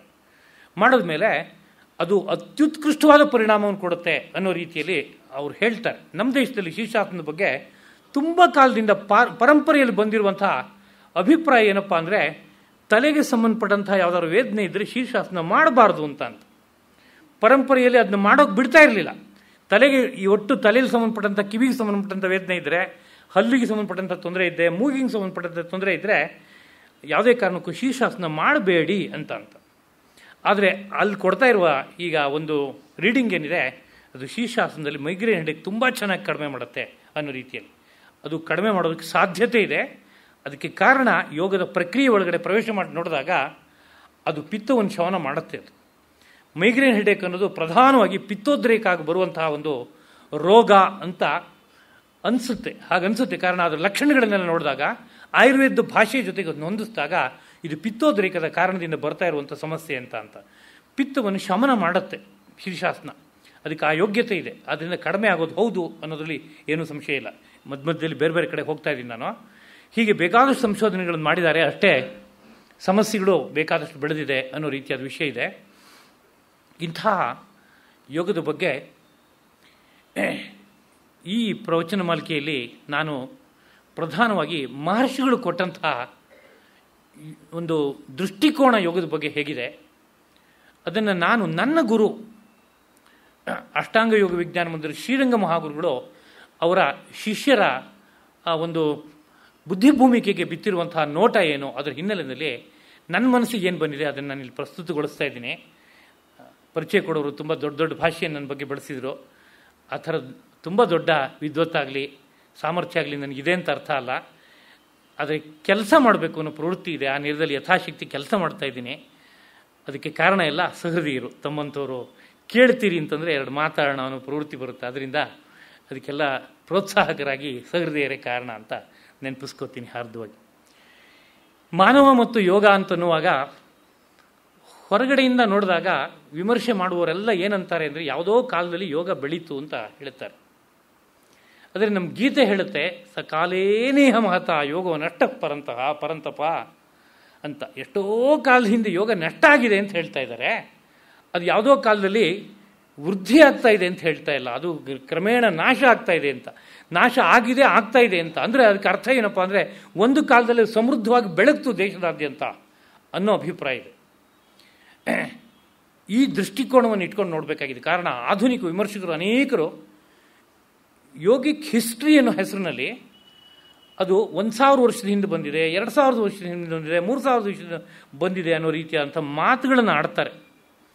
ಅದಕ್ಕೆ ಯಾವ್ಯಾವುದೋ ಎವಿಡೆನ್ಸು, ಹರಪ್ಪ ಮೊಹೆಂಜೋದಾರದಲ್ಲಿ ಯಾವುದೋ ಶಿಲ್ಪದಲ್ಲಿ ಪದ್ಮಾಸನ ಹಾಕ್ಕೊಂಡು ಹೀಗೆ ಕೂತಿರುವಂಥ ಒಂದು ಬಂದಿದೆ ಚಿತ್ರ. ಅದರಿಂದ ಇದು ಹರಪ್ಪ ಮೊಹೆಂಜೋದಾರೋ ಸಂಸ್ಕೃತಿ ಯಾವಾಗ ಡೆವಲಪ್ ಆಯಿತೋ ಆಗ ಈ ಆಸನದ ಬಗ್ಗೆ ಪರಿಚಯ ಇತ್ತು ಅಂತನ್ಸುತ್ತೆ. ಅದಕ್ಕಿಂತ ಹಿಂದೆ ಇತ್ತು ಅನ್ನೋದಕ್ಕೆ ನಮಗೇನು ಎವಿಡೆನ್ಸ್ ಇಲ್ಲ. ಈ ತರಹದ ಒಂದು ಈ ಪಳೆಯುಳಿಕೆಗಳ ಮೇಲೆ ಚಿಂತನೆ ಮಾಡುವಂಥ ಒಂದು ಸರಣಿ ಬೆಳೆದುಬಿಟ್ಟಿದೆ, ಬೆಳೀತಾ ಇದೆ. ಅದಕ್ಕೆ ಕಾರಣ ಅವರಿಗೆ ಇರುವಂಥ ಮಾಪನ ದಂಡಗಳು ಆ ರೀತಿಯಲ್ಲಿದೆ. ಸಿಕ್ಕಿರುವ ಮಾಪನ ದಂಡಗಳ ಮೇಲೆ ಅವರು ಕೆಲಸ ಮಾಡಬೇಕಾಗಿದೆ. ಆ ನೇರದಲ್ಲಿ ಹಾಕಿ ಕೆಲಸ ಮಾಡ್ತಾ ಇದ್ದಾರೆ. ಆದರೆ ಭಾರತ ದೇಶದ ಮಾನದಂಡ ಇದೆಲ್ಲ ಅಲ್ಲ ಅಂತಲ್ಲ, ಇವುಗಳನ್ನು ಸಮಯದಲ್ಲಿ ಬಳಕೆ ಮಾಡ್ಕೊಂಡಿದ್ದಾರೆ. ಹೊರಗಡೆ ಪ್ರಯೋಗ ಮಾಡಿ ನೋಡಿ ಎಷ್ಟೋ ವಿಷಯವನ್ನು ಅರ್ಥ ಮಾಡ್ಕೊಂಡು ಕಾಲಕ್ಕೆ ಅದನ್ನು ಸಮೀಕರಣ ಮಾಡಿ ಒಂದು ರೂಪ ಕೊಟ್ಟಿದ್ದಾರೆ ಅನ್ನೋದ್ರಲ್ಲಿ ಏನೂ ಸಂಶಯ ಇಲ್ಲ. ಅದು ತುಂಬ ಪ್ರಧಾನವಾಗಿ ಭಾರತದ ಅಷ್ಟೂ ಸಿದ್ಧಾಂತಗಳ ಹಿಂದೆ, ಪ್ರಯೋಗಗಳ ಹಿಂದೆ ಕೆಲಸ ಮಾಡಿರೋದು ಕೇವಲ ಯೋಗ ದೃಷ್ಟಿ. ಇದನ್ನು ಯೋಗಶಾಸ್ತ್ರದ ಒಳಗಡೆ ಹೊಕ್ಕು ನೋಡಿದ್ರೆ, ಸಮಗ್ರವಾದ ನೋಟವನ್ನು ಇಟ್ಕೊಂಡು ಯೋಗಶಾಸ್ತ್ರ ಏನು ಕೊಡ್ತಾ ಇದೆ ಅಂತ ಗಮನಿಸಿದರೆ, ಯೋಗ ದೃಷ್ಟಿ ಅಲ್ಲದೆ ಇಂಥ ತತ್ವಗಳನ್ನು ಯಾವುದೇ ಕಾರಣಕ್ಕೂ ಪತ್ತೆ ಹಚ್ಚೋದಕ್ಕೆ ಸುಲಭ ಸಾಧ್ಯವಾಗಿ ಆಗೋಲ್ಲ. ಇದು ಹಾಗೆ ಪತ್ತೆ ಹಚ್ಚಿಲ್ಲ. ಇದು ಯೋಗ ದೃಷ್ಟಿಯಿಂದ ಕ್ಷಣಾರ್ಧದಲ್ಲಿ ಪತ್ತೆ ಹಚ್ಚಿದ್ದಾರೆ ಇಂಥ ವಿಷಯಗಳನ್ನು ಅನೇಕ ಅನ್ನೋ ರೀತಿಯಲ್ಲಿ ನಾವು ಹೇಳ್ಬೋದು. ಅಂತಹ ಯೋಗ ದೃಷ್ಟಿಯ ಮಾನದಂಡವನ್ನು ಇಟ್ಕೊಂಡು ಋಷಿ ಮಹರ್ಷಿಗಳು ಮಾನವ ದೇಹವನ್ನು ಹೇಗೆ ಅಳೆದ್ರು, ಯೋಗ ವಿದ್ಯೆಯನ್ನು ಏನಂತ ಅರ್ಥ ಮಾಡಿಕೊಂಡ್ರು, ಅದನ್ನ ಸಮಾಜಕ್ಕೆ ಯಾವ ರೀತಿಯಲ್ಲಿ ಕೊಟ್ಟಿದ್ದಾರೆ ಅನ್ನೋದನ್ನು ಪ್ರಧಾನವಾದ ವಿಷಯವನ್ನಾಗಿ ಇಟ್ಕೊಂಡು ನಾನು ಈ 4 ಮಾತುಗಳನ್ನು ಆಡ್ತಾ ಇದ್ದೀನಿ. ಇವತ್ತು ಮಾನವ ಶಾಸ್ತ್ರ ಅನ್ನೋ ಹೆಸರಿನಲ್ಲಿ, ಆ ಶಾಸ್ತ್ರ ಅನ್ನೋ ಪದ ಶಾಸ್ತ್ರಕಾರರ ಪದವನ್ನು ಎರವಲು ತೊಗೊಂಡ್ಬಿಟ್ಟಿದ್ದಾರೆ. ಈ ಕಡೆಗೆ ಯಾವುದನ್ನ ಶಾಸ್ತ್ರ ಅಂತ ಕರಿಬೇಕು ಅನ್ನೋ ಬಗ್ಗೆ ಮೌಲಿಕವಾಗಿ ಶಾಸ್ತ್ರಕಾರ ಏನು ಹೇಳ್ತಾ ಇದ್ದಾರೆ ಆ ದೃಷ್ಟಿಯಿಂದ ಅದು ಹೊಂದಲ್ಲ. ಈ ಶಾಸ್ತ್ರ ಅನ್ನೋ ಶಬ್ದವನ್ನು ಎಲ್ಲೆಲ್ಲಿಗೂ ಅನ್ವಯ ಮಾಡುವಂಥದ್ದು. ಮಾನವ ಶಾಸ್ತ್ರ ಅನ್ನೋ ಹೆಸರಿನಲ್ಲಿ, ಆಂಥ್ರೋಪಾಲಜಿ ಅನ್ನೋ ಹೆಸರಿನಲ್ಲಿ ಸಾಕಷ್ಟು ಕಾರ್ಯಗಳು ನಡೆದುಬಿಟ್ಟಿದೆ. ಮಾನವನ ಹುಟ್ಟು ಹೇಗೆ ಬಂತು, ಜೀವದ ಹುಟ್ಟೆ ಹೇಗೆ ಬಂತು, ಮಾನವನ ಬೆಳವಣಿಗೆ ಹೇಗಾಯಿತು, ವಿಕಾಸವಾದ ಇತ್ಯಾದಿಗಳು, ಡಾರ್ವಿನ್ಸನ್ ವಿಕಾಸವಾದ ಇತ್ಯಾದಿಗಳಲ್ಲಿ ಎಲ್ಲೋ ಅರ್ಥವಾಗದೇ ಇರುವಂತಹದ್ದನ್ನು ಒಂದನ್ನು ಮಿಸ್ಸಿಂಗ್ ಲಿಂಕ್ ಅಂತ ಹೇಳಿ ಅನಂತರದಲ್ಲಿ ಅದ್ರ ಬಗ್ಗೆ ಯಾವುದೋ ಒಂದು ಸಿಕ್ತು, ಫಾಸಿಲ್, ಅದ್ರ ಮೇಲೆ ನನಗೆ ಸಂಪೂರ್ಣವಾಗಿ ಅರ್ಥವಾಯಿತು ಅಂತ ಒಂದು ವಾದ, ಇಲ್ಲ ಅರ್ಥವಾಗಿಲ್ಲ ಅಂತ ಇನ್ನೊಂದು ವಾದ, ಹೀಗೆಲ್ಲ ಸಾಕಷ್ಟು ಬೆಳೆದಿದೆ. ಆ ಮಾನವಶಾಸ್ತ್ರ ಏನೇನು ಹೇಳ್ತಾ ಇದೆ ಆ ವಿಷಯವನ್ನು ಪ್ರಧಾನವಾಗಿ ನಾನು ಮನಸ್ಸಿನಲ್ಲಿ ಇಟ್ಕೊಂಡು ಈ ಮಾತನ್ನು ಆಡ್ತಾ ಇಲ್ಲ. ಋಷಿ ಮಹರ್ಷಿಗಳು ಮಾನವ ಅನ್ನೋ ಬಗ್ಗೆ ಯಾವ ಮೌಲಿಕವಾದ ಚಿಂತನೆಯನ್ನು ಇಟ್ಕೊಂಡಿದ್ದಾರೆ ಅದನ್ನೇ ಪ್ರಧಾನವಾಗಿ ಇಟ್ಕೊಂಡು ಈ ಮಾತುಕತೆಗಳನ್ನು ಮುಂದುವರಿಸ್ತಾ ಇದ್ದೀನಿ ಅಂತ ಒಂದು ಆರಂಭದಲ್ಲಿ ನೆನಪಿಸ್ಕೋತಾ ಇದ್ದೀನಿ. ಈ ಮಾನವ ಅನ್ನೋದಕ್ಕೆ ಮನುಷ್ಯ, ಮಾನುಷ, ಮರ್ತ್ಯಾಹ, ಮನುಜ, ಮಾನವ, ನರಾಹ ಅಂತ ಕೆಲವು ಪರ್ಯಾಯ ಪದಗಳನ್ನು ಹೇಳುವಂಥದ್ದುಂಟು. ಆ ಪರ್ಯಾಯ ಪದಗಳಿಗೆ ಸಂಸ್ಕೃತ ಭಾಷೆಯಲ್ಲಿ ಆ ಪದ ಯಾವ ಧಾತುವಿನ ಹುಟ್ಟಿತು, ಯಾವ ಪ್ರತ್ಯಯ ಬಂತು, ಯಾವ ಅಭಿಪ್ರಾಯವನ್ನು ಕೊಡುತ್ತೆ ಅಂತ ಒಂದು ಚಿಂತನೆ ಮಾಡುವ ಕ್ರಮ ಇದೆ. ಆ ಚಿಂತನೆ ಮಾಡುವ ಕ್ರಮ ಬಹಳ ಅದ್ಭುತವಾದಂಥ ಒಂದು ಚಿಂತನೆ. ಸಮಗ್ರ ಸೃಷ್ಟಿಯಲ್ಲಿ ಮೌಲಿಕವಾದ ವಸ್ತು ಏನೋ, ಅದಕ್ಕೆ ಸೇರಿಕೊಂಡಂಥ ಅಂಶ ಏನೋ, ಎರಡೂ ಸೇರಿ ಆಗಿದ್ದೇನೋ ಅನ್ನೋ ರೀತಿಯಾದಂಥ ಒಂದು ತಾತ್ವಿಕವಾದ ಹಿನ್ನೆಲೆಯನ್ನು ಕೊಡುತ್ತೆ ಅದು. ಆ ವಿವರಣೆನೇ ಒಂದು ಧಾತು, ಅದಕ್ಕೊಂದು ಪ್ರತ್ಯಯ, ಅದರ ಮೇಲೆ ಒಂದು ರೂಪ ಅನ್ನೋದು ಮೌಲಿಕವಾಗಿ. ಹಾಗೆ ಎಲ್ಲ ಪದಗಳಿಗೂ ಅದು ಹೇಗೆ ಹುಟ್ಟಿತು, ಹೇಗೆ ಬೆಳೀತು ಅನ್ನೋ ನೇರದಲ್ಲಿ ಒಂದು ವಿವರಣೆಯನ್ನು ನಾವು ನೋಡ್ತೇವೆ. ಆ ನೇರದಲ್ಲಿ ಮನುವಿನ ಮನೋಹ ಅಪತ್ಯಂ, ಮನುವಿನ ಮಕ್ಕಳು, ಮನುವಿನ ಮುಂದಿನ ಸಂತತಿ ಅನ್ನೋ ಅರ್ಥದಲ್ಲಿ ಮಾನವನ ಶಬ್ದ ಹುಟ್ಕೊಳ್ತು. ಮನೋರ್ಜಾತಃ ಮಾನುಷಃ, ಈ ರೀತಿಯಲ್ಲಿ ಆ ಶಬ್ದವನ್ನು ವ್ಯುತ್ಪತ್ತಿ ಮಾಡೋ ಹೇಳುವಂಥದ್ದುಂಟು. ಹಾಗೆ ಮರ್ತ್ಯ ಅನ್ನೋ ಶಬ್ದವನ್ನು ಪ್ರಧಾನವಾಗಿ ಮರಣ ಅನ್ನೋ ಧರ್ಮಕ್ಕೆ ಒಳಪಟ್ಟವನು, ಏನೋ ಕೆಲವು ಕಾಲ ಬದುಕಿರ್ತಾನೆ, 50 ವರ್ಷವೋ 100 ವರ್ಷವೋ 150 ವರ್ಷವೋ 200 ವರ್ಷವೋ, ಆದರೆ ಬಿದ್ದು ಹೋಗುವ ದೇಹವನ್ನು ಇಟ್ಕೊಂಡಿದ್ದಾನೆ ಅನ್ನೋ ಅರ್ಥದಲ್ಲಿ ಮರ್ತ್ಯ ಅನ್ನೋ ಶಬ್ದ. ನರ ಅನ್ನೋ ಶಬ್ದ ನೃ ನಯೆ ಅನ್ನೋ ಧಾತುವಿನಿಂದ ಬಂದಿರುವಂತಹದ್ದು. ಅವನು ಈ ದೇಹವನ್ನು ಇಟ್ಕೊಂಡು ಏನೋ ಒಂದು ನಯನವನ್ನು ಹೊಂದ್ತಾ ಇದ್ದಾನೆ, ಒಂದು ಸಂಚಾರ ಮಾಡ್ತಾನೆ, ಯಾವುದೋ ಒಂದು ಅದ್ಭುತವಾದಂತಹ ದಿಕ್ಕನ್ನು ಹಿಡಿದು ಸಾಗಬಲ್ಲ ಅಂತಹ ಅದ್ಭುತವಾದಂಥ ಒಂದು ದೇಹವನ್ನು ಇಟ್ಕೊಂಡಿದ್ದಾನೆ ಅನ್ನೋ ಅರ್ಥದಲ್ಲಿ ನರ ಅನ್ನೋ ಶಬ್ದವನ್ನು ಪ್ರಯೋಗ ಮಾಡಿರುವಂತಹದ್ದು ಕಂಡುಬರುತ್ತೆ. ಅದರಲ್ಲಿ ಮನುಸ್ಮೃತಿಯಿಂದ ಆರಂಭ ಮಾಡಿ ಅದಕ್ಕಿಂತ ಹಿಂದೆ ಹೋದರೆ ವೇದವನ್ನೇ ತೆಗೆದುಕೊಂಡ್ರೆ ವೇದದಲ್ಲಿ ಅಲ್ಪ ಸ್ವಲ್ಪ ಅದರ ಛಾಯೆಗಳಿದೆ. ವಾಜಸೇನೆಯ ಸಂಹಿತೆಯಲ್ಲಿ ಮನವಹ ಅಂತ ಒಂದು ಶಬ್ದವನ್ನು ಪ್ರಯೋಗ ಮಾಡಿದ್ದಾರೆ. ಅದಕ್ಕೆ ಒಂದು ಮಹೀಧರ ಭಾಷ್ಯದಲ್ಲಿ ವಿವರಣೆ ಕೊಡಬೇಕಾದ್ರೆ ಮನನ ಪ್ರಧಾನ ವಿದ್ವಾಂಸ ಎಂಬುದಾಗಿ ವಿವರಣೆಯನ್ನು ಕೊಟ್ಟಿದ್ದಾರೆ. ಮನನ ಪ್ರಧಾನವಾದ ವಿದ್ವಾಂಸರು ಅನ್ನೋ ರೀತಿಯಾದ ವಿವರಣೆ ಕೊಟ್ಟಿದ್ದಾರೆ. ಮೂಲತಃ ಮನು ಅನ್ನೋ ಶಬ್ದವೇ ಅಲ್ಲಿಂದ ಮುಂದಕ್ಕೆ ಬೆಳೆದ ಸಂತತಿಯನ್ನು ಹೇಳುವಾಗ ಮನನ ಅನ್ನೋ ರೀತಿಯಾದ ಆಶಯವನ್ನೇ ಅದು ಹೇಳುತ್ತೆ. ಮನನವನ್ನೇ ಯಾರು ಪ್ರಧಾನವಾಗಿ ಇಟ್ಕೊಂಡು ಬೆಳೆದು ಬಂದ್ಯಾರೋ ಅವರು ಮಾನವರು ಅಂತ. ಮನನ ಅಂತ ಹೇಳಿದೊಡನೆ ಯಾರು ಮಾಡೋಲ್ಲ, ಎಲ್ಲ ಜೀವಕೋಟಿಗಳು ಮಾಡುತ್ತೆ ಮನನವನ್ನು. ಮನನ ಮಾಡೋದು ಅಂದರೆ ಕೇಳಿದ್ದನ್ನು, ನೋಡಿದ್ದನ್ನು, ಅನುಭವಿಸಿದ್ದನ್ನು ಇನ್ನೊಮ್ಮೆ ಚರ್ವಣೆ ಮಾಡೋದಕ್ಕೆ ಮನನ ಅಂತ ಹೆಸರು. ಒಂದು ಹಸು ಒಂದು ದಿವಸ ಹಸುರನ್ನು ಮೇಯ್ದು ಮಾರನೇ ದಿವಸ ಅದೇ ಜಾಗಕ್ಕೆ ಬರುತ್ತೆ. ಬರೋಕ್ಕೆ ಕಾರಣ ಏನು ಅಂದ್ರೆ ಮನನ ಮಾಡಿದೆ. ಅದು ನಾನು ಇಂಥ ಕಡೆಯಲ್ಲಿ ಹಸುರನ್ನ ತಿಂದೆ, ಚೆನ್ನಾಗಿತ್ತು ಅಂತ ಸ್ಮೃತಿ ಇಟ್ಕೊಂಡಿದೆ, ಅದನ್ನ ಮನನ ಮಾಡಿದೆ. ಮನನ ಮಾಡಿಲ್ಲದೆ ಹೋಗಿದ್ರೆ ಮಾರನೇ ದಿವಸ ಅದೇ ಸಮಯಕ್ಕೆ ಬರೋಲ್ಲ.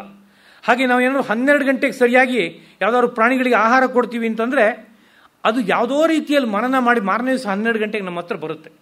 ಅಥವಾ ಬೇರೆ ಸಮಯದಲ್ಲಿ ನಾವು ಅದಕ್ಕೆ ಆಹಾರ ಕೊಡದೇನೆ ಪ್ರತಿನಿತ್ಯ 12 ಗಂಟೆಗೆ ಕೊಡೋಕೆ ಶುರು ಮಾಡಿದ್ರೆ 12 ಗಂಟೆಗೆ ಸರಿಯಾಗಿ ಬರುತ್ತೆ. ಕಾರಣ ಯಾವುದೋ ಒಂದು ರೀತಿಯಲ್ಲಿ ಅದು ಮನನ ಮಾಡಿ ಅದನ್ನ ಧಾರಣೆ ಮಾಡ್ತಾ ಇದೆ ಅಂತ ಅರ್ಥ. ಹೀಗೆ ಮನನ ಅನ್ನೋದು ಎಲ್ಲ ಜೀವಕೋಟಿಗಳಲ್ಲೂ ಇದೆ. ಬದುಕು ಎಲ್ಲಿದೆಯೋ ಅಲ್ಲೆಲ್ಲ ಮನನ ಇದೆ. ಆದರೆ ಮಾನವನಲ್ಲಿರೋ ಮನನ ಇದೆಯಲ್ಲ ಅದೊಂದು ತುಂಬ ವಿಶಿಷ್ಟವಾದದ್ದು. ಅದು ಮನನ ಪ್ರಧಾನವಾದಂಥ ವ್ಯಕ್ತಿತ್ವವನ್ನು ಹೇಳುತ್ತೆ. ಅದು ಬೇರೆದರಲ್ಲಿ ಮನನ ಇದೆ ಅವುಗಳ ಬದುಕಿಗೆ, ಆದರೆ ಮಾನವನಲ್ಲಿ ಮನನವೇ ಜೀವಾತ್ವವಾಗಿದೆ. ಆ ಮನನ ಯಾವುದು ಅನ್ನೋ ರೀತಿಯಾದ ವಿಷಯವನ್ನು ತೆಗೆದುಕೊಂಡ್ರೆ ಮಹರ್ಷಿಗಳು ಒಂದು ನೋಟವನ್ನು ಕೊಡ್ತಾರೆ. ಆ ನೋಟವನ್ನು ವಿಸ್ತರಿಸೋದಕ್ಕೆ ಪೂರ್ವದಲ್ಲಿ ಒಂದು ಸಣ್ಣ ಉಪಾಖ್ಯಾನವನ್ನು ನೆನಪಿಸ್ಕೋತೀನಿ. ನಮ್ಮ ಎಲ್ಲ ಚಿಂತನೆಗಳು ಪ್ರಧಾನವಾಗಿ ವೇದ, ಇತಿಹಾಸ, ಪುರಾಣ, ಕಾವ್ಯಗಳು ಇದನ್ನು ಅವಲಂಬಿಸಿಯೇ ಹೋಗಬೇಕಾಗಿದೆ. ಕಾರಣ ಅದೇ ಮೌಲಿಕವಾದ ಪ್ರಮಾಣಗಳು ನಮಗೆ. ಅದರ ಮುಂದೆ ಯುಕ್ತಿ, ಪ್ರಯೋಗ ಇವುಗಳನ್ನು ಕೂಡ ಅದಕ್ಕೆ ಹೊಂದಿಸ್ಕೊಂಡು ಅರ್ಥ ಮಾಡ್ಕೊಳ್ಳೋದಕ್ಕಾಗತ್ತೆ ಬಹಳಷ್ಟು ಮಟ್ಟಿಗೆ. ಎಲ್ಲವನ್ನೂ ಪ್ರಯೋಗಕ್ಕೆ ತರೋಕ್ಕಾಗಲ್ಲ. ಪ್ರಯೋಗ ಮಾಡಿದವರ ಮಾತನ್ನು ನಾವು ಕೇಳ್ಕೊಂಡು ಒಪ್ಕೋಬೇಕಾಗತ್ತೆ. ಇವತ್ತು ಆಧುನಿಕ ವಿಜ್ಞಾನ ಮಾಡಿದ ಎಲ್ಲ ಸಂಶೋಧನೆಯನ್ನು ನಾವೇನು ಪ್ರಯೋಗಬದ್ಧವಾಗಿ ನಿತ್ಯ ನೋಡ್ತಾನೂ ಇಲ್ಲ, ಕೇಳ್ತಾನೂ ಇಲ್ಲ. ಜಸ್ಟ್ ಡಾಕ್ಟ್ರ್ ಹತ್ರ ಹೋದರೆ ಅವ್ರು ಹೇಳಿದ್ದನ್ನು ಕೇಳ್ಕೊಂಬರ್ತೀವಿ, ಕೊಟ್ಟು ಇಂಜೆಕ್ಷನ್ ತೊಗೋತೀವಿ, ಮಾಡಿ ಟೆಸ್ಟನ್ನು ಒಪ್ಕೋತೀವಿ. ನಾವೇನು ಎಕ್ಸ್ಪೆರಿಮೆಂಟಲ್ ಆಗಿ ಅದು ನೋಡ್ತಾ ಇಲ್ಲ. ಅಂದರೆ ನಾವೆಲ್ಲ ಫಾಲೋಯರ್ಸೇನೆ ಒಂದು ದೃಷ್ಟಿಯಿಂದ. ಯಾರೋ ಒಬ್ಬೊಬ್ಬರಿಗೆ ಒಬ್ಬೊಬ್ಬರನ್ನ ಹಿಂಬಾಲಿಸ್ಕೊಂಡು ಹೋಗ್ತಾ ಇದ್ವಿ, ಅಷ್ಟು ಬಿಟ್ಟರೆ ಬೇರೆ ಇನ್ನೇನು ಇಲ್ಲ ವಿಷಯ. ಈ ನೇರದಲ್ಲಿ ಪ್ರಾಚೀನವಾದ ಸಾಹಿತ್ಯ ಅಂತ ಅಂದು ಕೂಡಲೇ ಛೆ ಅದ್ಯಾವುದೋ ಮಾತನ್ನು ಕಟ್ಕೊಂಡು ನಾವು ಹೋಗಬೇಕೆ ಅನ್ನೋ ರೀತಿಯಾದ ಚಿಂತನೆ ನಮ್ಮಲ್ಲಿ ಯಾವುದೇ ಕಾರಣಕ್ಕೂ ಇರಬಾರ್ದು. ಅದೊಂದು ತುಂಬ ಪ್ರಮಾಣಭೂತವಾದಂಥ ಅತ್ಯಂತ ಅಗತ್ಯವಾಗಿ ನಾವು ಭಾವಿಸಬೇಕಾಗಿರುವಂಥ ಒಂದು ಮಾತು ಅನ್ನೋದನ್ನ ಪ್ರಾಕರಣಿಕವಾಗಿ ನೆನಪಿಸ್ಕೊಂಡೆ. ಅದರಲ್ಲಿ ಭಾಗವತದಲ್ಲಿ ಒಂದು ಪ್ರಕರಣ ಬರುತ್ತೆ. ಅದು ಮಾನವನ ಹುಟ್ಟಿಗೆ ಸಂಬಂಧಪಟ್ಟಂಥ ಒಂದು ಪ್ರಕರಣ. ಅದನ್ನು ಪ್ರಧಾನವಾಗಿ ನಾನು ಇಲ್ಲಿ ಆ ಉಪಾಖ್ಯಾನವನ್ನು ಎತ್ಕೊಂಡು ಅದರ ಹಿನ್ನೆಲೆಯಲ್ಲಿ ಮುಂದಕ್ಕೆ ಯೋಗಕ್ಕೆ ಸಂಬಂಧಪಟ್ಟಂಥ ವಿಷಯವನ್ನು ಪ್ರಸ್ತಾಪಗೊಳಿಸ್ತಾ ಇದ್ದೀನಿ. ದಕ್ಷ ಪ್ರಜಾಪತಿ ಅಸಿಕ್ನಿ ಎಂಬ ಪತ್ನಿಯನ್ನು ಇಟ್ಕೊಂಡು ಸಂತಾನವನ್ನು ಪಡೆದ ಅಂತ ಶುರು ಮಾಡುತ್ತೆ ಆ ಉಪಾಖ್ಯಾನ. ಅನಂತರದಲ್ಲಿ ನೀವು ತಪಸ್ಸಿಯನ್ನು ಮಾಡಿ ಎಲ್ಲ ಕಡೆಯಲ್ಲೂ ಮಾನವ ಸಂತತಿಯನ್ನು ಬೆಳೆಸಿ ಅಂತ ದಕ್ಷ ಪ್ರಜಾಪತಿ ಆದೇಶ ಮಾಡ್ತಾನೆ ಅಂತ. ದಕ್ಷ ಪ್ರಜಾಪತಿಯ ಮಕ್ಕಳು ಅವರು ಮುಂದಕ್ಕೆ ಸಂತಾನವನ್ನು ಬೆಳೆಸೋದಕ್ಕೋಸ್ಕರ ಹೊರಟಾಗ ಅವರು ಸಿಂಧೂ ನದಿ ಸಮುದ್ರವನ್ನು ಸೇರುವಂತಹ ಜಾಗದಲ್ಲಿ ಒಂದು ಪರಮ ಶ್ರೇಷ್ಠವಾದ ನಾರಾಯಣ ಸರೋವರ ಅಂತ ಇದೆ. ಆ ನಾರಾಯಣ ಸರೋವರಕ್ಕೆ ಹೋಗಿ ಅಲ್ಲಿ ಸ್ನಾನ ಮಾಡ್ತಾರೆ ಅಂತ. ಸ್ನಾನ ಮಾಡಿದೊಡನೆ ಅವರಿಗೆ ಬುದ್ಧಿ, ಮನಸ್ಸು ಎಲ್ಲ ತುಂಬ ನಿರ್ಮಲವಾಗಿಬಿಡುತ್ತೆ. ತುಂಬ ಏಕಾಂತ ಭಾವ ಸಿಗುತ್ತೆ. ಒಂದು ರೀತಿಯಲ್ಲಿ ಎಲ್ಲದರ ಮಧ್ಯೆಯಲ್ಲೂ ನಾನಾಗಿ ಬೆಳಗ್ತಾ ಇದ್ದೇನೆ ಅನ್ನೋದನ್ನು ಏಕಾಂತ ಭಾವ ಅಂತ ಕರಿಬೇಕು. ಆ ರೀತಿಯಾದ ಭಾವ ಹುಟ್ಕೊಳ್ಳುತ್ತೆ. ಹುಟ್ಕೊಂಡು ಅನಂತರದಲ್ಲಿ ಗಾಢವಾದ ತಪಸ್ಸಿ ಶುರು ಮಾಡ್ತಾರೆ. ಯಾತಕ್ಕೆ ತಪಸ್ಸಿ ಶುರು ಮಾಡ್ತಾರೆ ಅಂದರೆ ಸಂತಾನ ಪಡೆಯೋದಕ್ಕೋಸ್ಕರವಾಗಿ. ಮುಂದಕ್ಕೆ ಸಂತಾನ ಪಡೆಯೋಕ್ಕೆ ತಪಸ್ಸಿ ಯಾಕೆ ಅಂತ ನೀವು ಪ್ರಶ್ನೆ ಕೇಳ್ಬೋದು, ಯಾರಾದರೂ ಕೇಳ್ಬೋದು. ಸಂತಾನ ಪಡೆಯೋಕ್ಕೂ ತಪಸ್ಸಿಗೂ ಏನು ಸಂಬಂಧ ಅಂತ, ಸಂಬಂಧ ಇದೆ ಅಂತ ಹೇಳುತ್ತೆ. ಅದು ತುಂಬ ಗಹನವಾದ ಸಂಬಂಧ ಇದೆ ಅಂತ ಹೇಗೆ ಅನ್ನೋದನ್ನು ನೋಡೋಣ ನಿಧಾನಕ್ಕೆ ಸಾಧ್ಯವಾದರೆ. ಭಾಳ ದೀರ್ಘಕಾಲ ತಪಸ್ಸಿಗೆ ಮುಳುಗ್ಬಿಟ್ರಂತೆ. ಆಗ ನಾರದರಿದ್ದವರು ಬಂದ್ರಂತೆ. ಇವರೆಲ್ಲ ಏನೋ ಸಂತಾನ ಪ್ರಾಪ್ತಿಗೆ ದೊಡ್ಡ ತಪಸ್ಸೆಯನ್ನು ಶುರು ಮಾಡಿಬಿಟ್ರಲ್ಲ ಅಂತ ಅವ್ರಿಗೇನೋ ಹಿಡಿಸ್ಲಿಲ್ಲ ಅಂತವ್ರಿಗೆ. ಅವ್ರು ಬಂದ್ಬಿಟ್ಟು ಈ ತಪಸ್ಸಿಗೆ ಕೂತಂಥ ವ್ಯಕ್ತಿಗಳನ್ನು ಮಾತನಾಡ್ತಿದ್ರಂತೆ. ಏನಪ್ಪ ಮಾಡ್ತಾ ಇದ್ದೀರಿ, ತಪಸ್ಸಿಗೆ ಕೂತಿದ್ದೀರಿ, ಯಾಕೆ? ಸಂತಾನ ಪ್ರಾಪ್ತಿಯಾಗಿ. ಛೇ ಯಾಕೆ ಈ ಕೆಲಸ ಮಾಡ್ತಾ ಇದ್ದೀರಿ, ಏನಪ್ಪ ಅಂತ ಕೇಳಿದ್ರೆ, ಉವಾಚ ಜಾಥ ಹರ್ಯಶ್ವಾಹ ಕಥಂ ಸ್ರಕ್ಷಥ ವೈ ಪ್ರಜಾಹ. ಅವರಿಗೆ ಆ ಮಕ್ಕಳುಗಳಿಗೆಲ್ಲ ಹರ್ಯೇಶ್ವರು ಅಂತ ಹೆಸರು. ನೀವು ಮಕ್ಕಳನ್ನು ಸೃಷ್ಟಿ ಮಾಡಬೇಕು ಅಂತ ಹೊರಟಿದ್ದೀರಿ, ಮಕ್ಕಳನ್ನು ಹೇಗಪ್ಪ ಸೃಷ್ಟಿ ಮಾಡೋಕ್ಕಾಗತ್ತೆ ನಿಮ್ಮ ಕೈಲಿ? ಆಗಲ್ಲ. ಯಾಕೆಂತ ಕೇಳಿದ್ರೆ, ಅದೃಷ್ಟಾಂತಂ ಭುವಃ ಯೂಯಂ. ಈ ಭೂಮಿಯ ಸ್ವಭಾವ ಏನು ಅಂತ ನೋಡಿಲ್ಲ ನೀವು, ಇದರ ಅಂತ ಏನು ಅಂತ ನೀವು ನೋಡಿಲ್ಲ. ಇದು ಎಷ್ಟು ಕಾಲ ಇರುತ್ತೆ, ಹೊರಟೋಗುತ್ತೆ, ಇಲ್ಲಿ ದೀರ್ಘಕಾಲ ಬದುಕೋಕ್ಕಾಗತ್ತೆ ನಿಮಗೆ? ಆ ಭೂಮಿಯ ಭಾಗವನ್ನು ಹೊತ್ಕೊಂಡಿರುವಂಥ ಈ ಮೈಯನ್ನು ಎಷ್ಟು ಕಾಲ ಇಟ್ಕೊಳ್ಳೋಕ್ಕಾಗತ್ತೆ, ಏನಾಗುತ್ತೆ ಅನ್ನೋ ಬಗ್ಗೆ ನಿಮ್ಗೆ ಗೊತ್ತಿಲ್ಲ ಪೂರ್ತಿಯಾಗಿ. ಅದೇ ರೀತಿಯಲ್ಲಿ ತಥೈಕ ಪುರುಷಂ ರಾಷ್ಟ್ರ, ಒಂದು ರಾಷ್ಟ್ರ ಇದೆ, ಅದ್ರ ಬಗ್ಗೆ ನಿಮ್ಮ ಪರಿಚಯ ಇದೆಯಾ? ಆ ರಾಷ್ಟ್ರ ಏನಪ್ಪ ಅಂದರೆ ತಥಾ ಏಕಪುರುಷಂ ರಾಷ್ಟ್ರಂ, ಒಬ್ಬನೇ ಒಬ್ಬ ಪುರುಷ ಇರುವಂಥ ಒಂದು ದೊಡ್ಡ ರಾಷ್ಟ್ರ ಇದೆ, ಅದ್ರ ಬಗ್ಗೆನೇ ನಿಮ್ಗೆ ಪರಿಚಯ ಇಲ್ಲ. ನೀವೆಂಥ ಸೃಷ್ಟಿಯನ್ನು ಮಾಡ್ತೀರಿ, ಮಕ್ಕಳನ್ನೇನು ಪಡಿತೀರಿ ನೀವು? ಹಾಗೆ ಬಿಲಂಚ ಅದೃಷ್ಟ ನಿರ್ಗಮಂ, ಒಂದು ಬಾರಿ ಬಿಲ ಇದೆ, ಅದು ಅದೃಷ್ಟ ನಿರ್ಗಮಂ, ಒಳಗಡೆ ಹೋದರೆ ಹಿಂದಕ್ಕೆ ಬರಲ್ಲ. ಅಂಥ ಬಿಲ ಆ ರಾಷ್ಟ್ರದಲ್ಲಿ, ಅದು ನಿಮಗೆ ಪರಿಚಯ ಇದೆಯೇ? ಇಲ್ಲದೆ ಹೋದರೆ ನೀವು ಹೇಗೆ ಸಂತಾನ ಸೃಷ್ಟಿ ಮಾಡ್ತೀರಿ? ಒಗಟು ಮಾತು. ಅದೇ ರೀತಿಯಲ್ಲಿ ಬಹುರೂಪಾಂ ಸ್ತ್ರೀಯಂ ಚಾಪಿ, ಅಲ್ಲಿ ಒಬ್ಬಳು ಸ್ತ್ರೀ ಇದ್ದಾಳೆ, ಅವಳು ಗಂಟೆಗೊಂದು ರೂಪ ಪರಿವರ್ತನೆ ಮಾಡ್ತಾಳೆ. ನಮ್ಮ ಲೋಕದಲ್ಲಿ ಸೀರೆ ಬದಲಾಯಿಸೋದುಂಟು ಬೇಗ ಗಂಟೆಗೆ, ಅದು ಮದುವೆಗಿದ್ವಿ ಆಗಿಬಿಟ್ರೆ ಪ್ರತಿ ಹೆಜ್ಜೆಗೆ ಒಂದು ಸೀರೆ ಬದಲಾಯಿಸೋದು ಅನ್ನೋ ರೀತಿಯಾದಂಥ ವ್ಯವಸ್ಥೆ ಇವತ್ತು ಬಂದ್ಬಿಟ್ಟಿದೆ. ಆದರೆ ಅವಳು ಹಾಗಲ್ಲ, ರೂಪನೇ ಪರಿವರ್ತನೆ ಮಾಡ್ಕೋತಾಳೆ, ಗಂಟೆಗೆ ರೂಪ ಪರಿವರ್ತನೆ ಮಾಡ್ತಾಳೆ. ಹಾಗೆ ಒಬ್ಬಳು ಸ್ತ್ರೀ ಇದ್ದಾಳೆ, ಅದು ನಿಮಗೆ ಗೊತ್ತಾ? ಗೊತ್ತಿಲ್ಲದಾಗ ನೀವು ಹೇಗೆ ಸಂತಾನ ಪಡಿತೀರಿ ಅಂತ ಪ್ರಶ್ನೆ. ಅದೇ ರೀತಿಯಲ್ಲಿ ಪುಮಾಂಸಂ ಪುಂಶ್ಚಲೀಪತಿಂ, ಅಲ್ಲೊಬ್ಬ ಪುರುಷ ಇದ್ದಾನೆ, ಅವನು ಪುಂಶ್ಚಲೀಪತಿ ಅಂದರೆ ಒಬ್ಬ ಹೆಣ್ಣು ಸದಾ ಬೇರೆ ಗಂಡಸಿನ ಜೊತೆಗೆ ವ್ಯವಹಾರ ಮಾಡುವಂಥವಳಿಗೆ ಪುಂಶ್ಚಲಿ ಅಂತ ಕರೀತಾರೆ. ಆ ಪುಂಶ್ಚಲಿಯ ಪತಿಯಾದಂಥ ಒಬ್ಬ ಪುರುಷ ಅಲ್ಲಿ ಕೂತ್ಕೊಂಡಿದ್ದಾನೆ ಆ ರಾಷ್ಟ್ರದಲ್ಲಿ. ಒಬ್ಬ ಮಹಾಪುರುಷ ಇದ್ದಾನೆ, ಅವನು ಬೇರೆ, ಒಬ್ಬ ರಾಷ್ಟ್ರಪತಿ. ಅದಲ್ಲದೆ ಒಬ್ಬ ಪುರುಷ ಇದ್ದಾನೆ, ಅವನು ಪುಂಶ್ಚಲೀಪತಿ. ಆ ಸ್ತ್ರೀ ಯಾರಪ್ಪ ಅಂತ ಕೇಳಿದರೆ ಬಹುರೂಪಳು, ಬಗೆಯಾಗಿ ಬಣ್ಣ ಬದಲಾಯಿಸ್ತಾ ಇರ್ತಾಳೆ ಮತ್ತು ಎಲ್ಲರ ಜೊತೆಗೆ, ಎಲ್ಲ ಪುರುಷರ ಜೊತೆಗೆ ಸಂಪರ್ಕ ಪಡಬೇಕು ಅಂತ ಇಷ್ಟಪಡ್ತಾಳೆ. ಅಂಥವಳ ಜೊತೆಗೆ ಅವನಿದ್ದಾನೆ. ಇದು ನಿಮಗೆ ಗೊತ್ತಾ? ಇದು ಗೊತ್ತಿಲ್ಲದೆ ಇದ್ರೆ ನೀವು ಸಂತಾನ ಬೆಳೆಸೋಕ್ಕಾಗತ್ತಾ ಅಂತ ಮಾತು ಕೇಳಿದ್ರೆ, ಇದೇನಿದು, ಏನಕ್ಕೆ, ಯಾವುದಕ್ಕೆ ಏನು ಸಂಬಂಧ ಇದು ಅನಿಸುತ್ತೆ. ಅದೇ ರೀತಿಯಲ್ಲಿ ಕ್ವಚಿತ್ ಹಂಸಂ ಚಿತ್ರರಥಂ ಚಿತ್ರಕಥಂ, ಅಲ್ಲೊಂದು ಹಂಸ ಇದೆ, ಅದು ಚಿತ್ರಕಥಂ, ಬಗೆಯಾದ ಮಾತಾಡುತ್ತೆ. ಒಂದೆರಡು ಟೈಪಿನಲ್ಲ, ನೂರಾರು ವಿಷಯಗಳನ್ನು ಹೇಳುತ್ತೆ, ಬಗೆಯಾದ ಕಥೆಯನ್ನು ಹೇಳುತ್ತೆ, ಬಗೆಯಾದ ಮಾತುಗಳನ್ನು ಆಡುತ್ತೆ. ಚಿತ್ರಕಥಂ ಹಂಸಂ, ಅದು ಗೊತ್ತಾ ನಿಮಗೆ? ಅದು ಗೊತ್ತಿಲ್ವಾ? ಹಾಗಿದ್ರೆ ನೀವು ಹೇಗೆ ಸಂತಾನ ಪಡಿತೀರಿ? ಹಾಗೆ ಕ್ಷೌರ ಪೌವ್ಯಂ ಸ್ವಯಂ ಭ್ರಮಿಂ, ಇನ್ನೊಂದು ಚಕ್ರ ಇದೆ ಅಲ್ಲಿ, ಅದರಲ್ಲಿ ಒಂದು ಕಡೆಯಲ್ಲಿ ವಜ್ರ, ಇನ್ನೊಂದು ಕಡೆಯಲ್ಲಿ ಒಂದು ಕತ್ತಿ, ಎರಡು ಇದೆ, ಅದು ಗಿರಿ ತಿರುಗ್ತಾ ಇದೆ. ಅದು ಅದರ ಮಧ್ಯದಲ್ಲಿ ನೀವು ಓಡಾಡಬೇಕು, ಅಂಥದ್ದೊಂದು ಜಾಗ. ಇದು ನಿಮಗೆ ಗೊತ್ತಾ? ಇದೂ ಗೊತ್ತಿಲ್ಲದೇನೆ ನೀವು ಸಂತಾನ ಪಡೆಯೋಕ್ಕಾಗತ್ತಾ? ಹಾಗೆ ಮುಂದಕ್ಕೆ ಕಥಂ ಸ್ವ ಪಿತುರಾದೇಶಂ ಅವಿದ್ವಾಂಸೋ ವಿಪಶ್ಚಿತಃ ಅನುರೂಪಂ ಅವಿಜ್ಞಾಯ ಅಹೋ ಸರ್ಗಂ ಕರಿಷ್ಯಥ. ನೀವು ಇದೊಂದನ್ನು ಅರ್ಥ ಮಾಡ್ಕೊಳ್ಳದೇನೆ ತಂದೆಯ ಆದೇಶ ಇದೆ ಅಂತ ಸಂತಾನ ಗಳಿಸ್ತೀನಿ ಅಂತ ಹೋಗ್ತಾ ಇದ್ದೀರಲ್ಲ, ಇದು ಸಂಭವವೇ ಅನ್ನೋ ರೀತಿಯಲ್ಲಿ ಒಂದು ಪ್ರಶ್ನೆ. ಇದು ಒಂಥರ ಒಗಟಿನ ತರಹ ವಿಷಯ. ಏನು ಹೇಳ್ತಾ ಇದ್ದಾರೆ ಇವರು? ಯಾಕೆ ಇದನ್ನೆಲ್ಲ ಬಂದು ನಾರದರು ಮಾತಾಡ್ತಾ ಇದ್ದಾರೆ? ನೇರವಾಗಿ ಹೇಳಬಾರ್ದೆ ನಾರದರು? ನಾರದ್ರ ಸ್ವಭಾವ ಅಂದರೆ ನಾವು ಕೇಳಿದ್ದೀವಿ, ಸ್ವಲ್ಪ ಆ ಕಡೆಯಿಂದ ಈ ಕಡೆಗೆ ಹಚ್ಚಾಕ್ಬಿಟ್ಟು ಜಗಳ ಹಚ್ಚಾಕ್ಬಿಡೋದು ಅಂತ.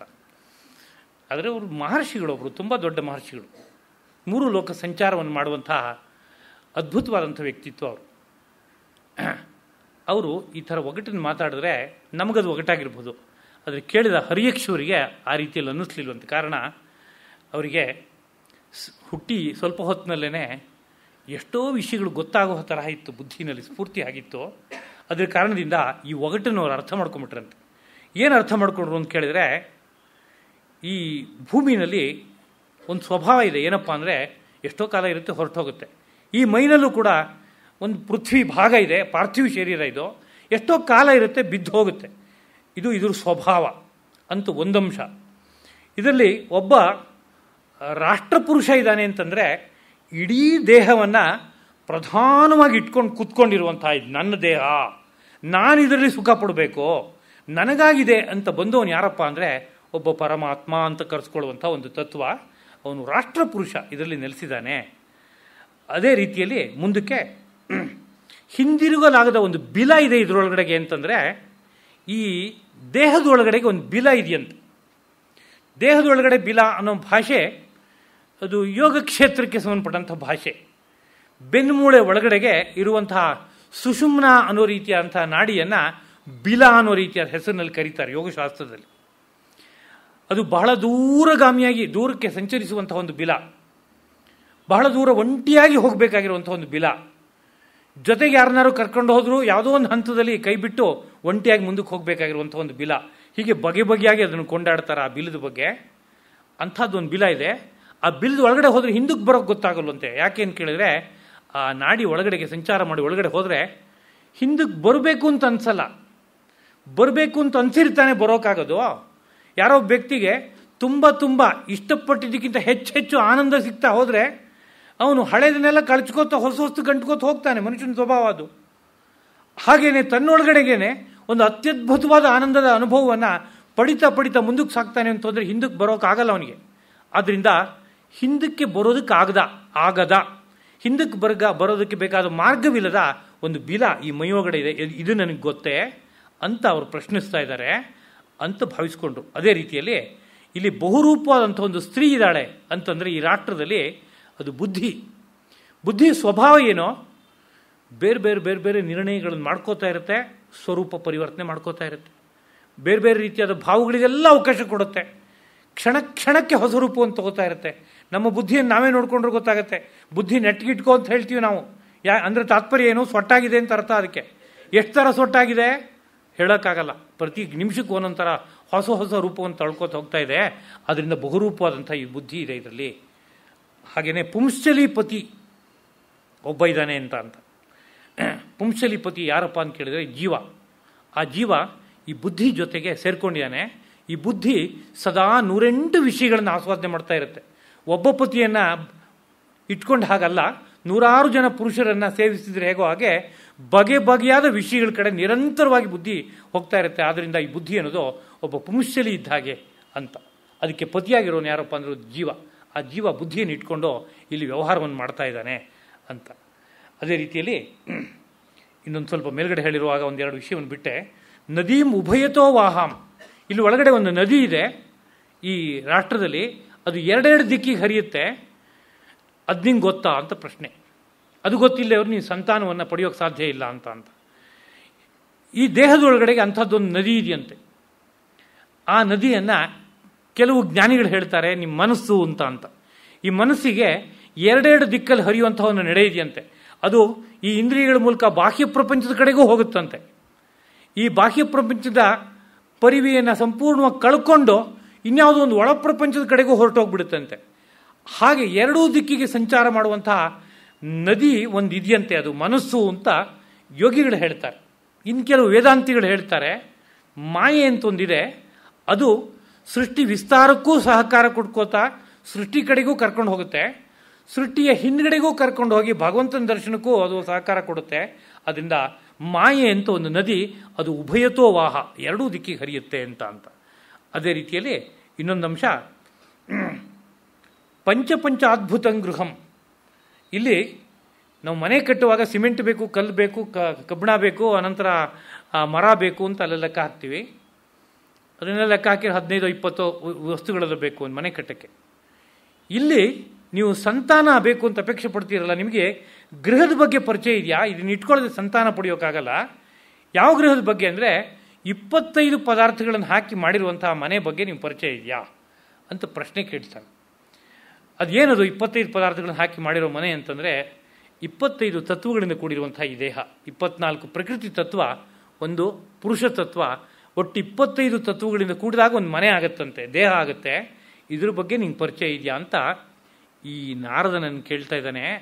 ನನಗೆ ಅರ್ಥ ಆಯಿತು ಇವ್ರು ಹೇಳ್ತಾ ಇರೋದು ಏನು ಅಂತ ಮನಸ್ಸಿಗೆ ತಂದ್ಕೊಂಬಿಟ್ಟು ಮುಂದಕ್ಕೆ ಅವ್ರುಗಳೆಲ್ಲ ಏನು ಮಾಡಿದ್ರಂತೆ ಅಂದರೆ ಕೂತ್ಕೊಂಡು ಧ್ಯಾನಕ್ಕೆ ಇಳಿದ್ಬಿಟ್ರಂತೆ. ತತ್ಕಾಲದಲ್ಲಿ ಧ್ಯಾನ ಮಾಡೋಣ ಅಂತ. ಯಾಕೆಂದ್ರೆ ಇದೆಲ್ಲ ಅರ್ಥ ಆಗಬೇಕು. ಕಾರಣ ಇದೆಲ್ಲ ಅರ್ಥ ಆಗಿ ಇಂಥದ್ದು ಒಂದು ದೇಹನ ನಾನು ಪಡೆಯಬೇಕಾದ್ರೆ ಈ ದೇಹದಲ್ಲಿ ಇದೆಲ್ಲ ಏನೇನಿದೆ ಅಂತ ನನಗೆ ಅರ್ಥ ಆಗಿ ಅನಂತರದಲ್ಲಿ ಸೃಷ್ಟಿ ಪ್ರಕ್ರಿಯೆ ನಾನು ಇಳಿದ್ರೆ ನನ್ನಂಥ ದೇಹವನ್ನೇ ಇನ್ನೊಂದನ್ನು ಪಡೆಯೋಕ್ಕಾಗತ್ತೆ. ಇಲ್ಲೋದ್ರೆ ನರಿ ನಾಯಿನ ನಾನು ಪಡೆದ್ಬಿಟ್ರೆ, ಮುಂದಕ್ಕೆ ಯಾವ್ಯಾವುದೋ ರೀತಿಯ ಸಂತತಿಯನ್ನು ನಾನು ಪಡೆದ್ಬಿಟ್ರೆ, ಈ ಲಕ್ಷಣ ಪೂರ್ತಿ ಕಳ್ಕೊಂಡಿರುವ ಸಂತತಿಯನ್ನು ಪಡೆದ್ರೆ ಅದು ಸಂತತಿ ಅನ್ನೋ ಪದಕ್ಕೆ ಅನ್ವಯ ಆಗಲ್ಲ. ಸಂತತಿ ಅನ್ನೋ ಪದವಿ ಏನು ಹೇಳುತ್ತೆ ಅಂದರೆ ಈ ಲಕ್ಷಣವೇ ಇರಬೇಕು ಮುಂದಕ್ಕೆ ಬಂದಾಗ, ಹಾಗಾದ್ರೆ ಮಾತ್ರ ಸಂತತಿ ಅಂತ ಆ ಪದ, ಸಂಸ್ಕೃತ ಪದ ಅರ್ಥ ಕೊಡುತ್ತೆ. ರಾಮನ ಮಕ್ಕಳು ರಾಮನ ಹಾಗೆ ಇದ್ರಂತೆ ಲವಕುಶರು. ಬಿಂಬಾದಿ ಓತ್ಥಿತವು ಬಿಂಬವು ರಾಮದೇಹಾತ್, ರಾಮದೇಹದಿಂದ ಹೊರಗಡೆ ಬಂದಿರುವಂಥ ಲವಕುಶರು ರಾಮನನ್ನೇ ಅಚ್ಚಾಕಿ ಹೊರಗಡೆ ತಂದರೆ ಹೇಗೆ ಇನ್ನೊಂದು ಮೂರ್ತಿ, ರಾಮನ ಮೂರ್ತಿ ಬರುತ್ತೋ ಹಾಗಿದ್ರಂತೆ. ಹಾಗಿದ್ರು ಮಾತ್ರ ಸಂತತಿ ಅಂತ ಋಷಿ ಮಹರ್ಷಿಗಳ ಆಶಯ ಇದೆ. ಆ ನೆರದಲ್ಲಿ ಇವತ್ತಿನ ಸಂತತಿಯೇ ಅಂತ ಪ್ರಶ್ನೆ ಇದೆ ಬೇಕಾದಷ್ಟು. ಅದನ್ನು ಸಮಾಧಾನವಾಗಿ ನಾವು ಅರ್ಥ ಮಾಡ್ಕೋಬೇಕಾಗಿದೆ. ಲಕ್ಷಣಗಳೆಲ್ಲ ತಂದೆ ತಾಯಿಗಳಿಗೂ ಮಕ್ಕಳಿಗೂ ಸಾಕಷ್ಟು ವ್ಯತ್ಯಾಸ ಬರ್ತಾ ಇದೆ. ವ್ಯತ್ಯಾಸ ಬರ್ತಾ ಇರೋದಕ್ಕೆ ಧರ್ಮಶಾಸ್ತ್ರ ಅನೇಕ ಕಾರಣಗಳನ್ನು ಕೊಡುತ್ತೆ. ಈ ಇಂತಿಂತಹ ಕಾರಣಗಳಿಂದ ತಂದೆ ತಾಯಿಗಳ ಲಕ್ಷಣ ಬರದೆ ಬೇರೆ ಲಕ್ಷಣ ಬರುತ್ತೆ. ತಂದೆ ತಾಯಿಗಳ ಲಕ್ಷಣಕ್ಕಿಂತ ಹಿಂದಕ್ಕೆ ಪರಿಷ್ಕೃತವಾದ ಲಕ್ಷಣ ಬರೋದುಂಟು, ಹಾಗೆ ಕ್ರಮಕ್ರಮವಾಗಿ ಹಾಳಾಗುವ ಲಕ್ಷಣಗಳು ಬರೋದುಂಟು. ಇದಕ್ಕೆಲ್ಲ ಕಾರಣ ಇಷ್ಟು ಅಂತ ಬಹಳ ವ್ಯಾಪಕವಾದ ಒಂದು ನೋಟವನ್ನು ಧರ್ಮಶಾಸ್ತ್ರ, ಕಾಮಶಾಸ್ತ್ರ ಇವೆಲ್ಲ ಕೊಡ್ತಾ ಇದೆ. ಅದಿರಲಿ ವಿಷಯ. ಈಗ ಅಂಥ ಉತ್ಕೃಷ್ಟವಾದ ಸಂತತಿ ಪಡೆಯೋಕ್ಕೋಸ್ಕರವಾಗಿ ನಾನು ದೇಹವನ್ನು ಅರ್ಥ ಮಾಡ್ಕೋಬೇಕು ಅಂತ ಅವರು ಒಂದು ತಪಸ್ಸಿಯಲ್ಲಿ ನಿರತರಾಗ್ಬಿಟ್ರಂತೆ. ಮತ್ತು ನಿರತರಾದ ಪರಿಣಾಮವಾಗಿ ಅವರಿಗೆ ಒಳಗಡೆ ಒಂದು ಬೆಳಕು ಬೆಳಗೋಕ್ಕೆ ಶುರುವಾಗಿ ಹೋಯಿತು. ಎಂಥ ಅದ್ಭುತವಾದ ಬೆಳಕು ಇದು ಅಂತ ಅನ್ನಿಸ್ತು. ಗುಹೆ ನೋಡೋಕೆ ಒಳಗಡೆ ಹೋದರು. ಗುಹೆಯ ಒಳಗಡೆಗೆ ಒಂದು ಅತ್ಯದ್ಭುತವಾದ ಬೆಳಕು ಕಾಣಿಸ್ತು. ಅದು ಎಷ್ಟು ಅದ್ಭುತವಾಗಿದೆ ಅಂತ ಅನ್ನಿಸ್ತು ಅವರಿಗೆ. ಅನಂತರದಲ್ಲಿ ಈ ಸಾಂಸಾರಿಕವಾದ ಆಸಕ್ತಿ ಬರಲಿಲ್ಲ. ಗಂಡು ಹೆಣ್ಣಿನ ಬಗ್ಗೆ ಪರಸ್ಪರ ಅನುರಾಗ ಏನು ಬರಬೇಕೋ ಅದು ಬರಲಿಲ್ಲ. ಹಾಗಾಗಿ ಎಷ್ಟೋ ಕಾಲ ಬದುಕಿದ್ರು. ಅನಂತರದಲ್ಲಿ ವಯಸ್ಸು ಕಳೀತು, ದೇಹತ್ಯಾಗ ಮಾಡಿದ್ರು, ಮುಕ್ತಾಯ ಆಗೋಯ್ತು. ಆದರೆ ಈ ವಿಷಯ ಬ್ರಹ್ಮನಿಗೆ ಗೊತ್ತಾಯ್ತಂತೆ. ಇದೆಲ್ಲ ನಾರದರು ಇಂಥ ಕೆಲಸ ಮಾಡಿಬಿಟ್ಟಿದ್ದಾರೆ ಅಂತ ಬೇಜಾರಾಯ್ತಂತೆ. ಪುನಃ ಬಂದು ಇನ್ನೊಮ್ಮೆ ಸೃಷ್ಟಿ ಮಾಡೋದಂತೆ. ಸೃಷ್ಟಿ ಮಾಡಿಬಿಟ್ಟು ಪುನಃ ಹೋಗಿಯಪ್ಪ ತಪಸ್ಸೆ ಮಾಡಿ ಸಂತಾನನ ಪಡೀರಿ ಅಂತ ಹೇಳಿ ಕಳಿಸಿದ್ನಂತೆ. ಆಗ ಮತ್ತೆ ನಾರದರು ಹುಡ್ಕೊಂಬಂದ್ಬಿಟ್ಟು ನೋಡಿಯಪ್ಪ ಒಂದು ವಿಷಯ ಹೇಳ್ತೀನಿ ಅಂತ ಒಂದು ಒಗಟನ್ನು ಹೇಳಿದ್ರಂತೆ. ಆ ಒಗಟು ಪುನಃ ಅರ್ಥ ಆಯಿತು ಪೂರ್ತಿ. ಅವ್ರು ಮತ್ತೆ ತಪಸ್ಸಿಗೆ ಕೂತ್ಕೊಂಡಾಗ ಪುನಃ ಆ ಗುಹೆ ಒಳಗಡೆ ಹೋದೊಡನೆ ಭಾರಿ ಬೆಳಕು ಕಾಣಿಸ್ತು. ಅದು ಅತ್ಯದ್ಭುತವಾದ ಬೆಳಕು. ಆ ಆನಂದದ ಮುಂದೆ ಈ ಪ್ರಾಪಂಚಿಕವಾದ ಯಾವ ವಿಷಯವೂ ಲೆಕ್ಕಕ್ಕೆ ಅಲ್ಲ ಅಂತ ಅನ್ಸೋಯ್ತು. ಹಾಗೆ ಆ ಜೀವನವನ್ನು ಕಳೆದ್ಬಿಟ್ರು. ಮುಕ್ತಾಯ ಆಗೋಯ್ತು ಕೊನೆಗೆ ಜೀವನ. ಆಗ ಬ್ರಹ್ಮಂಗೆ ಗೊತ್ತಾಯಿತು ಪೂರ್ತಿ ಇದು ಪುನಃ ಇದೇ ಕೆಲಸ ಮಾಡಿದ್ರು. ನಾರದರು ನಾನೇನು ಕೆಲಸ ಮಾಡ್ತಾ ಇರೋ ಅದಕ್ಕೆ ನೇರವಾಗಿ ವಿರುದ್ಧವನ್ನು ಕೆಲಸ ಮಾಡ್ತಾ ಇದ್ದಾರೆ ಅಂತ ದುಃಖ ಆಗ್ಬಿಟ್ಟು ಹೋಗಿ ನಾರದರನ್ನು ಕರೆಸಿ, ನಾರದರೆ ಬನ್ನಿ ಅಂತ ಹೇಳ್ಬಿಟ್ಟು, ನೀವು ಎಂಥ ಪಾಪದ ಕೆಲಸವನ್ನು ಮಾಡ್ತಾ ಇದ್ದೀರಿ, ನೀವು ನನ್ನ ಮಕ್ಕಳನ್ನು ಭಿಕ್ಷುಗಳನ್ನಾಗಿ ಮಾಡ್ತಾ ಇದ್ದೀರಿ. ಭಿಕ್ಷು ಅನ್ನೋ ಪದ ಆಗಿನ ಕಾಲದಲ್ಲಿ ಸನ್ಯಾಸಿಗಳಿಗೆ ಭಿಕ್ಷು ಅಂತ ಕರಿತಾ ಇದ್ರು. ಆ ಭಿಕ್ಷು ಅನ್ನೋ ಪದ ಹೊಟ್ಟೆಪಾಡಿಗಾಗಿ ನಾನು ಸ್ವಂತ ಪ್ರಯತ್ನವನ್ನು ಪಡೋಲ್ಲ.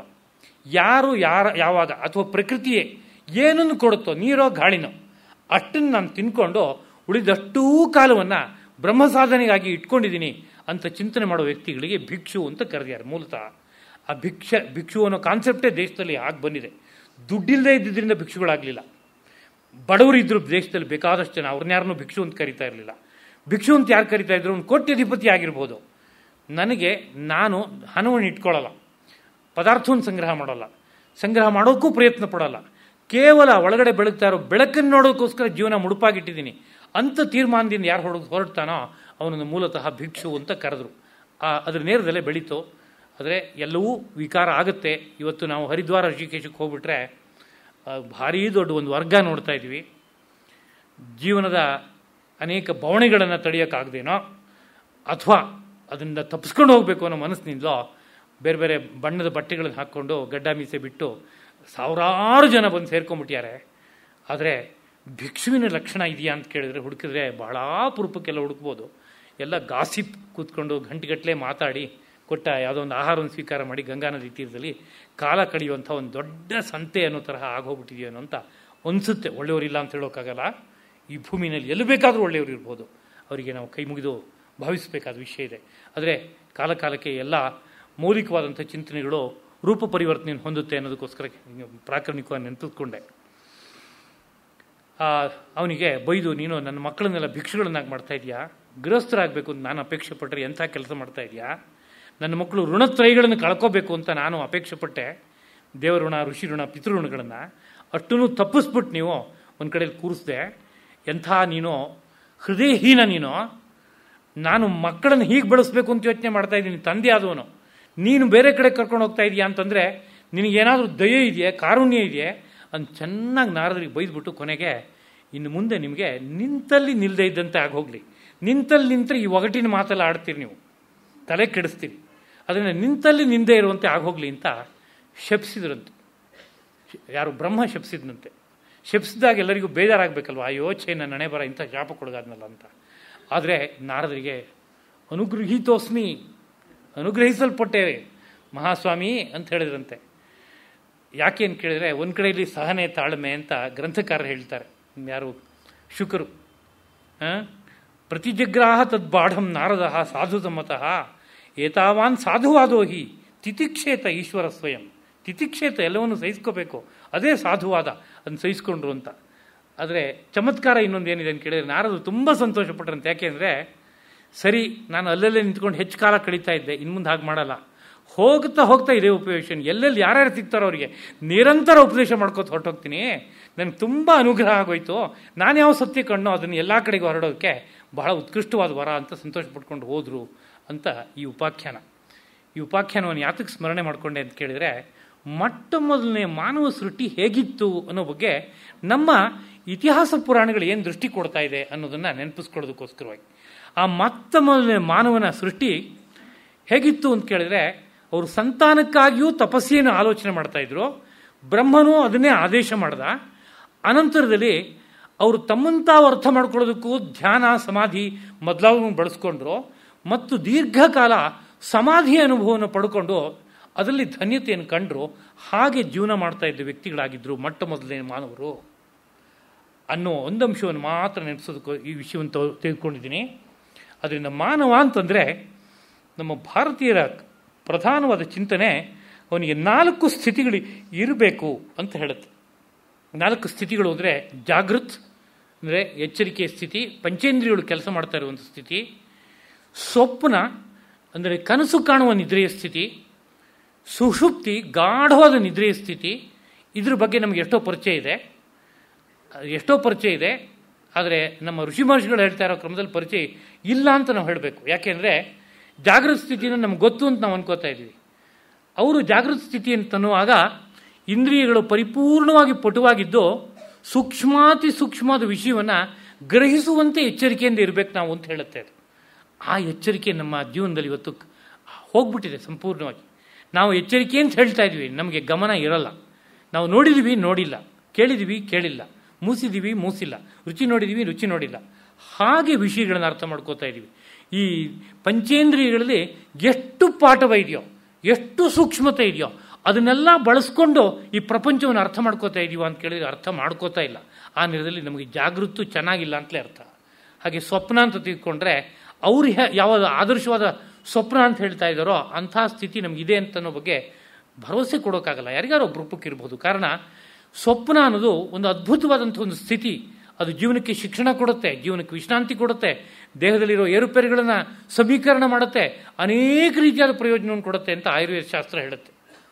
ಆ ನಿರ್ಧದಲ್ಲಿ ನಮಗೆ ಸ್ವಪ್ನ ಗೊತ್ತೇ ಅಂತ ಕೇಳಿದ್ರೆ ಇವತ್ತು ಗೊತ್ತಿಲ್ಲ. ನಾವು ಸ್ವಪ್ನವನ್ನು ಒಂದು ದೃಷ್ಟಿಯಿಂದ ಯಾವುದೋ ಒಂದು ಮಟ್ಟಕ್ಕೆ ಯಾವುದೋ ಒಂದು ರೂಪದಲ್ಲಿ ಇಟ್ಕೊಂಡಿದ್ವಿ. ಇನ್ನು ಗಾಢವಾದ ನಿದ್ದೆ ಅಂತ ಕೇಳಿದರೆ ಇವತ್ತು ಗಾಢವಾದ ನಿದ್ರೆಯ ಪ್ರಪಂಚದಿಂದ ಇಳಿತಾ ಇದ್ದೀವಿ ನಾವು ದಿನೇ ದಿನೇ. ಅದನ್ನು ವಿದೇಶದಲ್ಲಿ ಹೋಗಿ ನೋಡ್ಬೋದು. ವಿದೇಶದಲ್ಲಿ ತುಂಬ ದೊಡ್ಡ ಸಮಸ್ಯೆ ಅಂದರೆ ಸ್ಲೀಪ್ಲೆಸ್ನೆಸ್. ಬೇಕಾದಷ್ಟು ಸೌಲಭ್ಯ ಇದೆ, ಎಲ್ಲ ಫೆಸಿಲಿಟೀಸ್ ಇದೆ, ಒಂದೇ ಒಂದಿಲ್ಲ, ನಿದ್ದೆ ಬರಲ್ಲ ಅಷ್ಟೇ. ಏನೇನು ಮಾಡಿದ್ರು ಟ್ಯಾಬ್ಲೆಟ್ ತೊಗೊಳ್ಳೇಬೇಕು. ಒಂದು ತೊಗೊಂಡ್ರೆ ಕೆಲವು ಕಾಲ ನಿದ್ದೆ ಬರುತ್ತೆ, ಆಮೇಲೆ ಒಂದಕ್ಕೆ ಬರಲ್ಲ ನಿದ್ದೆ, ಎರಡಕ್ಕೆ ತೊಗೋಬೇಕಾಗತ್ತೆ. ಇಂಥ ಪರಿಸ್ಥಿತಿಯನ್ನು ಎದುರಿಸ್ತಾ ಇರುವಂಥ ಒಂದು ಸ್ಥಿತಿ ಅದು ಈ ದೇಶಕ್ಕೂ ಬೆಳೀತಾ ಇದೆ. ಕಾರಣ ಜೀವನ ಕ್ರಮದಲ್ಲಿ ಆಗ್ತಾ ಇರೋ ಏರುಪೇರಿನ ಕಾರಣದಿಂದ ನಿದ್ರೆ ಅನ್ನೋ ಸ್ಥಿತಿ ಕ್ರಮೇಣ ಕಳಚಿ ಹೋಗ್ತಾ ಇದೆ ಅಂತ ಅನಿಸುತ್ತೆ. ಒಟ್ಟು ಪರಿಶೀಲನೆ ಮಾಡಿ ನೋಡಿದಾಗ ಇದ್ರ ಬಗ್ಗೆ ಸಂಶೋಧನೆಗಳು ನಡೆದಿರ್ಬೋದು ಸಾಕಷ್ಟು. ಸ್ಥೂಲವಾಗಿ ಪರಿಶೀಲನೆ ಮಾಡಿ ನೋಡಿದಾಗ ಗಾಢವಾದ ನಿದ್ದೆಯಿಂದ ಹಿಂದಕ್ಕೆ ಹೋಗ್ತಾ ಇದ್ದೀವಿ ಅಂತ ಅನಿಸುತ್ತೆ. ಆದರೆ ಈ 3 ಸ್ಥಿತಿಗಳ ವಿಷಯ ಇರಲಿ, ಇದಲ್ಲದೆ ಇನ್ನೊಂದು ಸ್ಥಿತಿ ಇರಬೇಕಂತೆ. ಆ ಸ್ಥಿತಿಯನ್ನು ತುರಿಯ ಅಂತ ಕರೀತಾರೆ, ಸಮಾಧಿ ಅಂತ ಕರೀತಾರೆ. ಯಾವ ಸ್ಥಿತಿಯಲ್ಲಿ ಒಳಬೆಳಕನ್ನು ಪ್ರತಿಯೊಬ್ಬ ಮನುಷ್ಯನು ನೋಡೋಕೆ ಸಾಧ್ಯವಾಗುತ್ತೋ, ಯಾವುದು ಪರಮಾನಂದದ ಪರಾಕಾಷ್ಠದ ಅನುಭವದ ಸ್ಥಿತಿಯೋ, ಯಾವುದನ್ನು ಸಚ್ಚಿದಾನಂದದ ಅನುಭವದ ಸ್ಥಿತಿ ಎಂಬುದಾಗಿ ಕರೀತಾರೋ, ಅದು ಪ್ರತಿಯೊಬ್ಬ ಮಾನವನಿಗೂ ಒಂದು ಕಾಲದಲ್ಲಿ ಅತ್ಯಂತ ಸಹಜವಾಗಿ ಇತ್ತು ಅನ್ನೋ ರೀತಿಯಲ್ಲಿ ನಮ್ಮ ಪ್ರಾಚೀನ ಸಾಹಿತ್ಯ ಬೇರೆ ಬೇರೆ ಮುಖಗಳಲ್ಲಿ ಅಂಥ ನೋಟವನ್ನು ಕೊಡುತ್ತೆ. ಆ ಸ್ಥಿತಿಯೇ ಅತ್ಯಂತ ಮುಖ್ಯವಾದ ಸ್ಥಿತಿ. ಅದು ಕೊಡುವ ನೆಮ್ಮದಿ ಇದೆಯಲ್ಲ, ಅದನ್ನು ಈ ಪ್ರಾಪಂಚಿಕವಾದ ಸುಖದಿಂದ ಯಾವುದೇ ಕಾರಣಕ್ಕೂ ಪಡೆಯೋಕ್ಕಾಗಲ್ಲ. ಪ್ರಾಪಂಚಿಕ ಸುಖಕ್ಕೆ ಕೋಟಿ ಪಾಲು ಮಿಗಿಲಾದಂಥ ಒಂದು ಸುಖ ಆ ಒಳ ಸುಖ.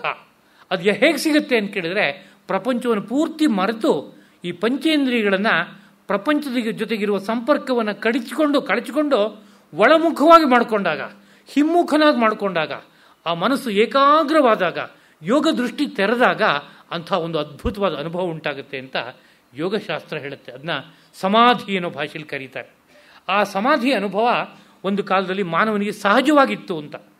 ಸಹಜವಾಗಿತ್ತು ಅನ್ನೋದು ಹೇಗೆ ಏನು ಅಂತ ಕೇಳಿದ್ರೆ, ನಮಗೆ ಎಷ್ಟೋ ಗಂಟೆಗಳ ಕಾಲ ಕಳೆದ ಮೇಲೆ ನಿದ್ರೆ ಅನ್ನೋದು ಸಹಜವಾಗಿ ಬರುತ್ತೆ. ರಾತ್ರಿ 10 ಗಂಟೆನೋ 11 ಗಂಟೆನೋ 12 ಗಂಟೆನೋ ಆಯಿತು ಅಂತಂದರೆ ನಿದ್ದೆ ಬರುತ್ತೆ. ಅದು ಇಲ್ಲ 9 ಗಂಟೆನೇ ಆಗಿದ್ರು ನಮ್ಗೆ ಇಷ್ಟ ಇಲ್ಲದಿದ್ದು ಯಾವುದೋ ಸಬ್ಜೆಕ್ಟನ್ನು ನಾವು ಒಂಚೂರು ಅರ್ಥ ಮಾಡ್ಕೋಬೇಕು ಅಂತ ಹೊರಟ್ರೆ 2 ನಿಮಿಷದಲ್ಲಿ ನಿದ್ದೆ ಬರುತ್ತೆ. ಗೊತ್ತಾಯ್ತಾ? ಅದನ್ನು ಸ್ಕೂಲು ಕಾಲೇಜುಗಳಲ್ಲಿ ನಿಮ್ಗೆ ಪಾಠ ಹೇಳ್ಕೊಡೋ ಮೇಸ್ಟ್ರಿಗೆ ಅದರ ಎಕ್ಸ್ಪೀರಿಯನ್ಸ್ ತುಂಬ ಇರುತ್ತೆ. ಯಾವ ಸಬ್ಜೆಕ್ಟ್ ಹೇಳಿದಾಗ ನಿದ್ದೆ ಬರುತ್ತೆ ಮಕ್ಕಳಿಗೆ, ಯಾವ ಸಬ್ಜೆಕ್ಟ್ ಪಾಠ ಹೇಳಿದಾಗ ತುಂಬ ಲವಲವಿಕೆ ಇರುತ್ತೆ ಅನ್ನೋದು ಒಬ್ಬ ಅಧ್ಯಾಪಕನಿಗೆ ತುಂಬ ಎಕ್ಸ್ಪೀರಿಯನ್ಸ್ ಆಗಿಬಿಟ್ಟಿರುತ್ತೆ. ಕೆಲವು ಹುಡುಗರಿಗೆ ಮ್ಯಾಥಮೆಟಿಕ್ಸ್ ಅಂದರೆ ತುಂಬ ಅದು ಕಬ್ಬಿಣದ ಕಡಲೆ. ಮ್ಯಾಥಮೆಟಿಕ್ಸ್ ಕ್ಲಾಸಲ್ಲಿ ಭಾಳ ಜನ ತೂಕಡಿಸ್ತಾರೆ, ನಿದ್ದೆ ಮಾಡ್ತಾರೆ. ಅಥವಾ ಇನ್ಯಾವುದೋ ಒಂದು ಸಬ್ಜೆಕ್ಟು ಅದು ಬಂತು ಅಂದರೆ ನಿದ್ದೆ. ಎಷ್ಟೋ ಜನ ಈ ಸ್ಪೀಚಿಗೆ ಹೋದಾಗ ನಾವು ನೋಡ್ತೀವಿ. ಅದು ನಾನು ಈ ರಾಮಕೃಷ್ಣಾಶ್ರಮದಲ್ಲಿ ಭಾಳ ವರ್ಷಗಳ ಕಾಲ ಯೋಗ ಹೇಳ್ಕೊಡೋಕೆ ಹೋಗ್ತಾ ಇದ್ದೆ. ಅದು ಯಾರಿಗೆ ಅಂತ ಕೇಳಿದರೆ, ಹೈಸ್ಕೂಲ್ ಟೀಚರ್ಸ್ಗೆ ಒಂದು ಟ್ರೈನಿಂಗ್ ಇತ್ತು. ಅಲ್ಲಿ ಒಂದು ತಿಂಗಳು ಟ್ರೈನಿಂಗು ಬೇರೆ ಬೇರೆ ಕಡೆಯಿಂದ ಡೆಪ್ಯೂಟ್ ಆಗಿ ಬರ್ತಾಯಿದ್ರು. ನಾನು ಯೋಗದ ಥಿಯರಿ ಅಂತ ಪ್ರಾಕ್ಟಿಕಲ್ ಹೇಳ್ಕೊಡೋಕೆ ಹೋಗ್ತಾ ಇದ್ದೆ. ಪ್ರಾಕ್ಟಿಕಲ್ ಹೇಳ್ಕೊಡುವಾಗ ಕೈಕಾಲು ಆಡಿಸ್ಬೇಕಾಗಲ್ಲ, ಯಾವಾಗ ತೊಂದರೆ ಆಗ್ತಾ ಇರಲಿಲ್ಲ, ನಿದ್ದೆ ಬರ್ತಿರಲಿಲ್ಲ. ಕೇವಲ ಶವಾಸನದಲ್ಲಿ ಮಾತ್ರ ಬಹಳ ಚೆನ್ನಾಗಿ ಗೊರಕೆ ಹೊಡೆದ್ಬಿಡ್ತಾಯಿದ್ರು. ಶವಾಸನ 5 ನಿಮಿಷ ಮಾಡಿಯಪ್ಪ ಅಂದರೆ ಅರ್ಧ ಗಂಟೆ ಮಾಡ್ತಾಯಿದ್ರು. ನನಗೆ ಇಷ್ಟು ಚೆನ್ನಾಗಿ ಅರ್ಧ ಗಂಟೆ ಶವಾಸನ ಮಾಡ್ತಾಯಿದ್ರಲ್ಲ, ಏನು ಹತ್ರ ನೋಡಿದ್ರೆ ಗೊರಕೆ, ಸ್ನೋರಿಂಗ್. ಅದಕ್ಕೆ ಕಾರಣ ಹೈಸ್ಕೂಲ್ ಟೀಚರ್ಸಿಗೆ ಸ್ಟ್ರೈನ್ ಜಾಸ್ತಿ, ಉಸಿರು ಹೋಗಿ ಭಾಳಷ್ಟು ಮಟ್ಟಿಗೆ ಅವ್ರಿಗೆ ಒಂಥರ ಅಕಾಲ ವೃದ್ಧಾಪ್ಯ ಬರುತ್ತೆ. ಉಸಿರು ಹಾಳಾಗಬಾರ್ದು, ನಮ್ಮ ಯೋಗಶಾಸ್ತ್ರನೂ ಹೇಳುತ್ತೆ. ಅದೇ ರೀತಿಯಲ್ಲಿ ಆಯುರ್ವೇದವು ಹೇಳುತ್ತೆ. ತುಂಬ ಮಾತಾಡಿ ಹೈಸ್ಕೂಲ್ ಟೀಚರ್ಸ್ ದಿವಸಕ್ಕೆ 6 ಗಂಟೆ ಪಾಠ, 7 ಗಂಟೆ ಪಾಠ ಓವರ್. ಅದು ಈ ದೇಹಕ್ಕೆ ಹೊಂದ್ಕೊಳ್ಳುವಂತಹ ಸಿಸ್ಟಮ್ ಅಲ್ಲ. ಅದು ಅಷ್ಟೊತ್ತು ಪಾಠ ಹೇಳಬಾರ್ದು. ಹಾಗೆ ಹೇಳಿಸಿ ಸರ್ಕಾರ ಕೊಟ್ಟಿರೋ ಕೆಲಸನ ಇವ್ರು ಮಾಡ್ತಾರೆ, ಅಥವಾ ಸ್ಕೂಲು ಕಾಲೇಜ್ ಕೊಟ್ಟಿರೋ ಕೆಲಸನ ಇವ್ರು ಮಾಡ್ತಾರೆ. ಅದರ ಅಕಾಲ ವೃದ್ಧಾಪ್ಯ ಅವ್ರಿಗೆ ಬಂದಿರುತ್ತೆ. ಅವ್ರಿಗೆ ಏನಾದರೂ ಎಷ್ಟೇ ಚೆನ್ನಾಗಿ ಪಾಠ ಹೇಳ್ತೀವಿ ಅಂತ ಪಾಠ ಹೇಳೋಕೆ ಹೋದರೂ ಕೂಡ ಏನಾದ್ರು 10 ಗಂಟೆ 11 ಗಂಟೆ ಸಮಯದಲ್ಲಿ ಭಾಳಷ್ಟು ಜನ 75% ಜನ ತೂಕಡಿಸ್ತಾರೆ. ಏನಾದರೂ ಒಂದು ಮೋಜು ಮಜಾ ಮಾಡಿ ಹೊರಗಡೆ ತೊಗೊಂಡ್ರೆ ನಮ್ಮ ವಿಷಯ ಒಳಗಡೆ ಹೋಗುತ್ತೆ. ಇಲ್ಲವ್ರು ಒಂದು ಚೂರು ಹೋಗಲ್ಲ. ಸೀರಿಯಸ್ ಮ್ಯಾಟರ್ ಯಾವುದೇ ತೊಗೊಂಡ್ರೆ ಹೊರಗಡೆ ಆಗಲ್ಲ. ತೂಕಡಿಕೆ. ಇದು ಯಾಕೆ ಅಂತ ಕೇಳಿದ್ರೆ, ಸಿಸ್ಟಮ್ ಡ್ಯಾಮೇಜ್ ಆಗಿಬಿಟ್ಟಿದೆ ತುಂಬ ದೊಡ್ಡ ಮಟ್ಟಕ್ಕೆ. ನೀವು ಯಾವ್ಯಾವ ರೀತಿಯಲ್ಲಿ ಏನು ಮಾಡಿದ್ರು ಕೂಡ ಅದು ಸರಿ ಮಾಡೋಕ್ಕಾಗಲ್ಲ. ಅಂಥ ಪರಿಸ್ಥಿತಿಗೆ ಅವ್ರು ಹೋಗಿ ತಲುಪ್ತಾರೆ. ಇದು ನಮ್ಮ ಅಸೆಸ್ಮೆಂಟು. ಹೊರಗಡೆ ಅದನ್ನು ಬೇರೆ ಕಡೆಯಲ್ಲೂ ಅದನ್ನ ಅಳೆದಿರಬಹುದು ಅಂತ ಅನಿಸುತ್ತೆ. ಕಾರಣ ಉಸಿರು ಅಷ್ಟು ಹೊರಗೆ ಹಾಕೋದ್ರ ಪರಿಣಾಮ ದೇಹ ಶ್ರಮ ಹೊಂದ್ತಾ ಇರುತ್ತೆ, ಅದ್ರ ಪರಿಣಾಮವಾಗುತ್ತೆ. ಹೀಗಾಗುತ್ತೆ. ಅಂದರೆ ನಿದ್ದೆ ಹೇಗೆ ಒಂದು ಕಾಲ ಬಂತು ಅಂದರೆ ತಾನಾಗೆ ಬರುತ್ತೋ, ಹಾಗೇ ಒಂದು ಕಾಲದಲ್ಲಿ ಈ ಸಂಧ್ಯಾಕಾಲ ಪೂರ್ವಕಾಲಗಳು ಬಂದ ಕೂಡಲೇ ಹೇಗೆ ನಿದ್ದೆ ಬರೋ ಹೊತ್ತಿಗೆ ಸರಿಯಾಗಿ ಕಣ್ಣು ಎಳಿತಾ ಇದ್ದು ನನಗೇನು ಬೇಡ ಅಂಥೇಳಿ ಎಲ್ಲ ಪಕ್ಕಕ್ಕಿಟ್ಟು ಒಂದು ಕಡೆ ಕೈ ಹೀಗೆ ಇಟ್ಕೊಳ್ಳೋದು ಏನೋ ಮಾಡ್ತೀವಿ. ಒಂದು ಸ್ವಲ್ಪ ಹೊತ್ತಿಗೆ ನಿದ್ರಾದೇವಿ ಆಕ್ರಮಣ ಮಾಡಿಬಿಡ್ತಾಳೆ. ಆಮೇಲೆ ಎಷ್ಟೋ ಹೊತ್ತಿನ ಆದಮೇಲೆ ಕಾಲ ಕಳೆದು ಹೋಯ್ತು ಅಂತ ಗೊತ್ತಾಗುವಂಥದ್ದು ಇಂಟು. ಅದೇ ರೀತಿಯಲ್ಲಿ ಏನೋ ನನಗೊಂದು ಕಣ್ಣು ಎಳಿತಾ ಇದೆ ಅಂತ ಒಂದು ಎಕ್ಸ್ಪೀರಿಯನ್ಸ್ ಆಗ್ತಾಯಿತ್ತು. ಆ ಕಣ್ಣು ನಿದ್ರೆ ಕಾರಣದಿಂದ ಅಲ್ಲ, ಇನ್ಯಾವುದೋ ಒಂದು ಸುಖಾನುಭವದ ಕಡೆಗೆ, ಸಮಾಧಿ ಕಡೆಗೆ ಹೋಗೋದಕ್ಕೆ ಬೇಕಾಗುವಂಥ ಒಂದು ಕಣ್ಣು ಎಳೆತ, ವಿಚಿತ್ರವಾದ ಕಣ್ಣು ಎಳೆತ. ಅದಾದ ಕೂಡಲೇ ಕಣ್ಣು ಮುಚ್ಚಿ ಕೂತ್ರೆ ಅವರು ಸುದೀರ್ಘ ಕಾಲ ಸಮಾಧಿಯ ಅನುಭವವನ್ನು ಅನುಭವಿಸ್ತಾ ಇದ್ರು ಅಂತ ಅನಿಸುತ್ತೆ ಅಂತ ಯಾಕೆ ಹೇಳ್ತಾ ಇದ್ದೀನಿ ಅಂದರೆ, ಆ ಸಾಹಿತ್ಯದ ಒಳಗಡೆ ಹೊಕ್ಕು ನೋಡಿದ್ರೆ ಅಲ್ಲಲ್ಲಿ ಅಂತಹ ಧ್ವನಿತವಾದ ಆಶಯಗಳಿದೆ. ಸಂಧ್ಯಾಕಾಲ ಬಂತು, ನನಗೆ ಯಾಕೋ ಏಕಾಂತವಾಗಿ ಕೂತ್ಕೋಬೇಕು ಅಂತ ಅನ್ನಿಸ್ತಾ ಇದೆ ಅಂತ ಒಬ್ರು ಹೇಳ್ತಾರೆ. ಎಲ್ಲರೂ ಕೂತ್ಕೋತಾರೆ. 2 ನಿಮಿಷದಲ್ಲಿ ಬಾಹ್ಯ ಪ್ರಜ್ಞೆ ಎಲ್ಲ ಹೊರಟೋಯ್ತು, ಅತ್ಯದ್ಭುತವಾದ ಸುಖಾನುಭವವನ್ನು ಪಟ್ಟೆ ಅನ್ನೋ ರೀತಿಯಲ್ಲಿ ಮಾತಾಡ್ತಾರೆ. ಸಂಧ್ಯಾಕಾಲ ಅಂತ ಇವತ್ತು ನಾವು ಸಂಧ್ಯಾಕಾಲವನ್ನು ಯಾತಕ್ಕೆ ಇಟ್ಕೊಂಡಿದ್ದೀವಿ ಅಂದರೆ, ಇವತ್ತು ನಾವು ಮಾತುಕತೆಗೋ ಟಿ ವಿ ನೋಡೋದಕ್ಕೋ, ಅದೇ ಕಾಲದಲ್ಲಿ ಒಂದು ಗೆಟ್ ಟುಗೆದರಿಗೋ, ಒಂದು ಸಣ್ಣ ಟಿಫಿನ್ ಪಾರ್ಟಿಗೋ ಯಾವುದಕ್ಕೋ ಇದನ್ನೆಲ್ಲ ಇಟ್ಕೊಂಡಿದ್ದೀವಿ ನಾವು. ನಮ್ಮ ಶಾಸ್ತ್ರಗಳು ಹೇಳುತ್ತೆ ತಿಂಡಿ ತಿನ್ನಬಾರ್ದು, ಮಾತಾಡಬಾರ್ದು, ಓಡಾಡಬಾರ್ದು ಆ ಸಮಯದಲ್ಲಿ ಅಂತ. ಅಂಥದ್ದೆಲ್ಲ ಕಾರ್ಯಗಳಿಗೆ ಮೀಸಲಾಗಿ ಇಟ್ಕೊಂಡಿದ್ದೀವಿ ನಾವು ಸಂಧ್ಯಾ ಕಾರ್ಯವನ್ನು. ಇವತ್ತು ಪರಿಸ್ಥಿತಿ ಹೇಗಾಗಿದೆ. ಆದರೆ ಮೂಲತಃ ಆ ಸಂಧ್ಯಾಕಾಲ ಬಂದೊಡನೆಯೇ ತಾನೇ ತಾನಾಗಿ ಮನಸ್ಸು ಒಳಮುಖವಾಗಿ ಮುಳುಗುತ್ತಂಥದ್ದು. ಇದನ್ನು ನಾವು ಪ್ರಾಕೃತಿಕ ಪರಿಸರದಲ್ಲಿ ಸಂಚಾರ ಮಾಡುವಾಗ ನೋಡ್ಬೋದು. ನಾವೇನಾದ್ರು ಏಕಾಂತ ಪ್ರದೇಶದಲ್ಲಿ, ಹಿಮಾಲಯದಂಥ ಪ್ರದೇಶಗಳಿಗೆ ಹೋದರೆ, ಬೆಟ್ಟಗುಡ್ಡಗಳಲ್ಲಿ ಸಂಚಾರ ಮಾಡುವಂತಹ ಸನ್ನಿವೇಶಗಳಿಗೆ ಹೋದರೆ, ಸಂಧ್ಯಾಕಾಲ ಬರ್ತಾ ಇರುವಂತೆಯೇ ಪ್ರಕೃತಿನಲ್ಲೇ ಒಂದು ರೀತಿಯಾದ ಪರಿವರ್ತನೆಯನ್ನು ನೋಡ್ತೀವಿ. ಗಾಳಿ ಬೀಸೋದು ಕಡಿಮೆ ಆಗುತ್ತೆ ತಾನೇ ತಾನಾಗಿ ಇದ್ದಕ್ಕಿದ್ದಾಗೆ. ಗಿಡ ಮರ ಬಳ್ಳಿಗಳಲ್ಲಿ ಒಂದು ಸ್ತಬ್ಧತೆ ಏರ್ಪಡುತ್ತೆ. ಮೃಗ ಪಕ್ಷಿಗಳು ಸಂಚಾರವನ್ನು ಸೊಳ್ಳೆ ಬಿಟ್ಟು ಕಡಿಮೆ ಮಾಡುತ್ತವೆ. ಅದೇ ರೀತಿಯಲ್ಲಿ ಯಾವುದೋ ನಿಶಾಚರರು ಇರ್ತಾರೆ, ಅವರಿಗೆ ಸಂಚಾರ ಜಾಸ್ತಿ ಆಗುತ್ತೆ. ಉಳಿದಂತೆ ಎಲ್ಲವೂ ಸಂಚಾರವನ್ನು ಕಡಿಮೆ ಮಾಡುತ್ತೆ. ಅದೇ ರೀತಿಯಲ್ಲಿ ಮಾನವನಿಗೂ ಕೂಡ ಒಂಥರ ತುಂಬ ತಂಪು ಹಿತ ಅಂತ ಅನಿಸುತ್ತೆ. ಇದ್ಯಾರು ಸ್ವಲ್ಪ ಧ್ಯಾನದ ಅಭ್ಯಾಸ ಇರುವಂಥವರಿಗೆ ಆ ಕಾಲ ಬಂತು ಅಂತಂದರೆ ನಾವು ಶಾಂತವಾಗಿ ಕೂತ್ಕೊಳ್ಳೋಣ ಅಂತ ಆ ಕಡೆಗೆ ತಳ್ಳಿ ಕೊಡುತ್ತೆ. ಅದಿದೆ. ಇದೇ ರೀತಿಯಲ್ಲಿ ಪರ್ವಕಾಲದಲ್ಲೂ ಈ ಥರದ ಆಗುತ್ತೆ ಅನ್ನೋ ರೀತಿಯಾದ ವಿಷಯ ಉಂಟು ಇವತ್ತು ಕೂಡ. ಹಿಂದೊಂದು ಕಾಲದಲ್ಲಿ ಅದು ಬಹಳ ಸಹಜವಾಗಿ ಪರ್ವಕಾಲ ಬಂತು ಅಂತಂದ ಕೂಡಲೇ ಯಾಕೋ ನನಗೆ ಈ ಬಾಹ್ಯ ಪ್ರಪಂಚದ ವಿಷಯದಲ್ಲಿ ಆಸಕ್ತಿ ಇಲ್ಲ, ಸುಮ್ಮನೆ ಕೂತ್ಕೊಳ್ಳೋಣ ಅಂತ ಅನಿಸುತ್ತೆ ಅಂತ ಅನಿಸಿ ಒಳಗಡೆ ಮುಳುಗಿದಾಗ ಯಾವುದೋ ಒಂದು ತತ್ವದರ್ಶನ ಆಗ್ತಾ ಇತ್ತು ಅನ್ನೋ ರೀತಿಯಲ್ಲಿ ಅನಿಸುತ್ತೆ. ಆರ್ಷ ಸಾಹಿತ್ಯಗಳನ್ನೆಲ್ಲ ನೋಡಿದಾಗ ರಾಮನವಮಿ ಆಚರಣೆ ಯಾಕೆ ಬಂತು? ಎಲ್ಲ ದಿನಗಳಂತೆ ಅದು ಒಂದು ದಿನ. 12 ಗಂಟೆಗೆ ಮಧ್ಯಾಹ್ನ ರಾಮ ಹುಟ್ಟದ, ಅದೊಂದು ಪರ್ವ ಅಂತ. ಕೃಷ್ಣಾಷ್ಟಮಿ ರಾತ್ರಿ 12 ಗಂಟೆಗೆ ಕೃಷ್ಣ ಹುಟ್ಟದ ಅಂತ. ಯಾವುದೋ ಕಾಲದ ಯಾವುದೋ ಜ್ಯೋತಿಷದ ಗಣಿತ ಮಾತ್ರನ 12 ಗಂಟೆಗೆ ಕೃಷ್ಣ ಹುಟ್ಟಿದ ಅನ್ನೋದಕ್ಕೋಸ್ಕರವಾಗಿ ಆ ಗಣಿತ ಪಂಚಾಂಗ ಅಷ್ಟೇ ಕಾರಣವೇ, ಅಥವಾ ಬೇರೆ ಇನ್ನೊಂದು ವಿಷಯ ಇದೆ ಅಂತ ಕೇಳಿದ್ರೆ, ಆ ಕಾಲ ಬಂದೊಡನೆ ಒಳಮುಖವಾಗಿ ಸಾಗೋದಕ್ಕೆ ಬೇಕಾಗುವಂಥ ಒಂದು ಧರ್ಮ ಮಾನವ ಸಹಜವಾಗಿ ಹುಟ್ಟುತ್ತೆ. ಆ ಹುಟ್ಟಿದ್ದನ್ನು ಗುರುತಿಸಿ ಪಂಚಾಂಗದ ಅವಲಂಬನದ ಮೇಲೆ ಹೊರಗಡೆಗೆ ಪರ್ವ ಅಂತ ಕೊಟ್ಟಿದ್ದಾರೆ ಅನ್ನೋ ರೀತಿಯಲ್ಲಿ ಶಾಸ್ತ್ರಗಳ ಒಳಹೊಕ್ಕು ನೋಡಿದ್ರೆ ಹೀಗೆ ಅನಿಸುತ್ತೆ ಅನೇಕ ಜಾಗದಲ್ಲಿ. ಹಾಗೆ ಒಂದು ವಿಶಿಷ್ಟವಾದ ಅನುಭವವನ್ನು ನಿತ್ಯ ಜೀವನದಲ್ಲಿ ಇಟ್ಕೊಂಡಿದ್ರು. ಆಗಿದ್ದಂತಹ ಮಾನವರ ವಂಶಕ್ಕೆ, ಜಾತಿಗೆ ಹಂಸ ಅಂತ ಒಂದೇ ಜಾತಿ ಇತ್ತು ಅಂತ ಇನ್ನೊಂದು ಕಡೆಯಲ್ಲಿ ನಾವು ಕೇಳ್ತೀವಿ. ಆ ಹಂಸ ಅನ್ನೋ ಪದವೇ ಹೇಳುತ್ತೆ. ಹಂಸ, ಪರಮಹಂಸ ಅನ್ನೋ ಪದ ಏನು ಹೇಳುತ್ತೆ ಅಂತ ಕೇಳಿದ್ರೆ, ಯಾವ ಒಂದು ಜೀವವು ಈ ಸಂಸಾರ ಚಕ್ರಕ್ಕೆ ಇಳಿದು ಬಂದರೂ ಕೂಡ ವಿಕಾರವಿಲ್ಲದೆ ಇರುವಂತೆ ಪುನಃ ಹಿಂದಕ್ಕೆ ಹೋಗಿ ತಲುಪೋದಕ್ಕೆ ಯೋಗ್ಯತೆಯಿಂದ ಕೂಡಿಯೋ ಆ ಜೀವಕ್ಕೆ ಹಂಸ ಅಂತ ಕರೀತಾರೆ. ಇದ್ರ ಬಗ್ಗೆ ವಿವರಣೆ ವಿಸ್ತಾರ ಇದೆ, ಇನ್ನೊಮ್ಮೆ ನಾವು ತಗೋಬೇಕು. ಹಂಸ ಅನ್ನೋ ಪದ ಪ್ರಧಾನವಾಗಿ ಈ ಉಸಿರಾಟಕ್ಕೆ ಆ ಪದವನ್ನು ಬಳಸ್ತಾರೆ. ಯಾವ ಜೀವವು ಕೆಳಗಡೆ ಇಳಿದು ಬರೋದು ಮತ್ತೆ ಮೇಲಕ್ಕೆ ತನ್ನ ಮನೆಗೆ ಹೋಗೋದು, ತನ್ನ ಮೂಲ ನೆಲೆಗೆ ಹೋಗೋದು, ಆ ಸಾಮರ್ಥ್ಯ ಇಟ್ಕೊಂಡಿದೆಯೋ ಆ ಜೀವಕ್ಕೆ ಹಂಸ ಅಂತ ಕರೀತಾರೆ. ಆ ಉಸಿರಾಟಕ್ಕೆ ಹಂಸ ಅಂತ ಕರೀತಾರೆ. ಅವತ್ತು ವಾಸ ಮಾಡ್ತಾ ಇದ್ದಂಥ ಮಾನವರಿಗೆಲ್ಲ, ಬದುಕಿದ್ದ ಮಾನವರಿಗೆಲ್ಲ ಹಂಸ ಜಾತಿಗೆ ಸೇರಿದವರು ಅನ್ನೋ ರೀತಿಯಾದಂಥ ಭಾಷೆಯನ್ನು ನಾವು ಕೇಳ್ತೇವೆ.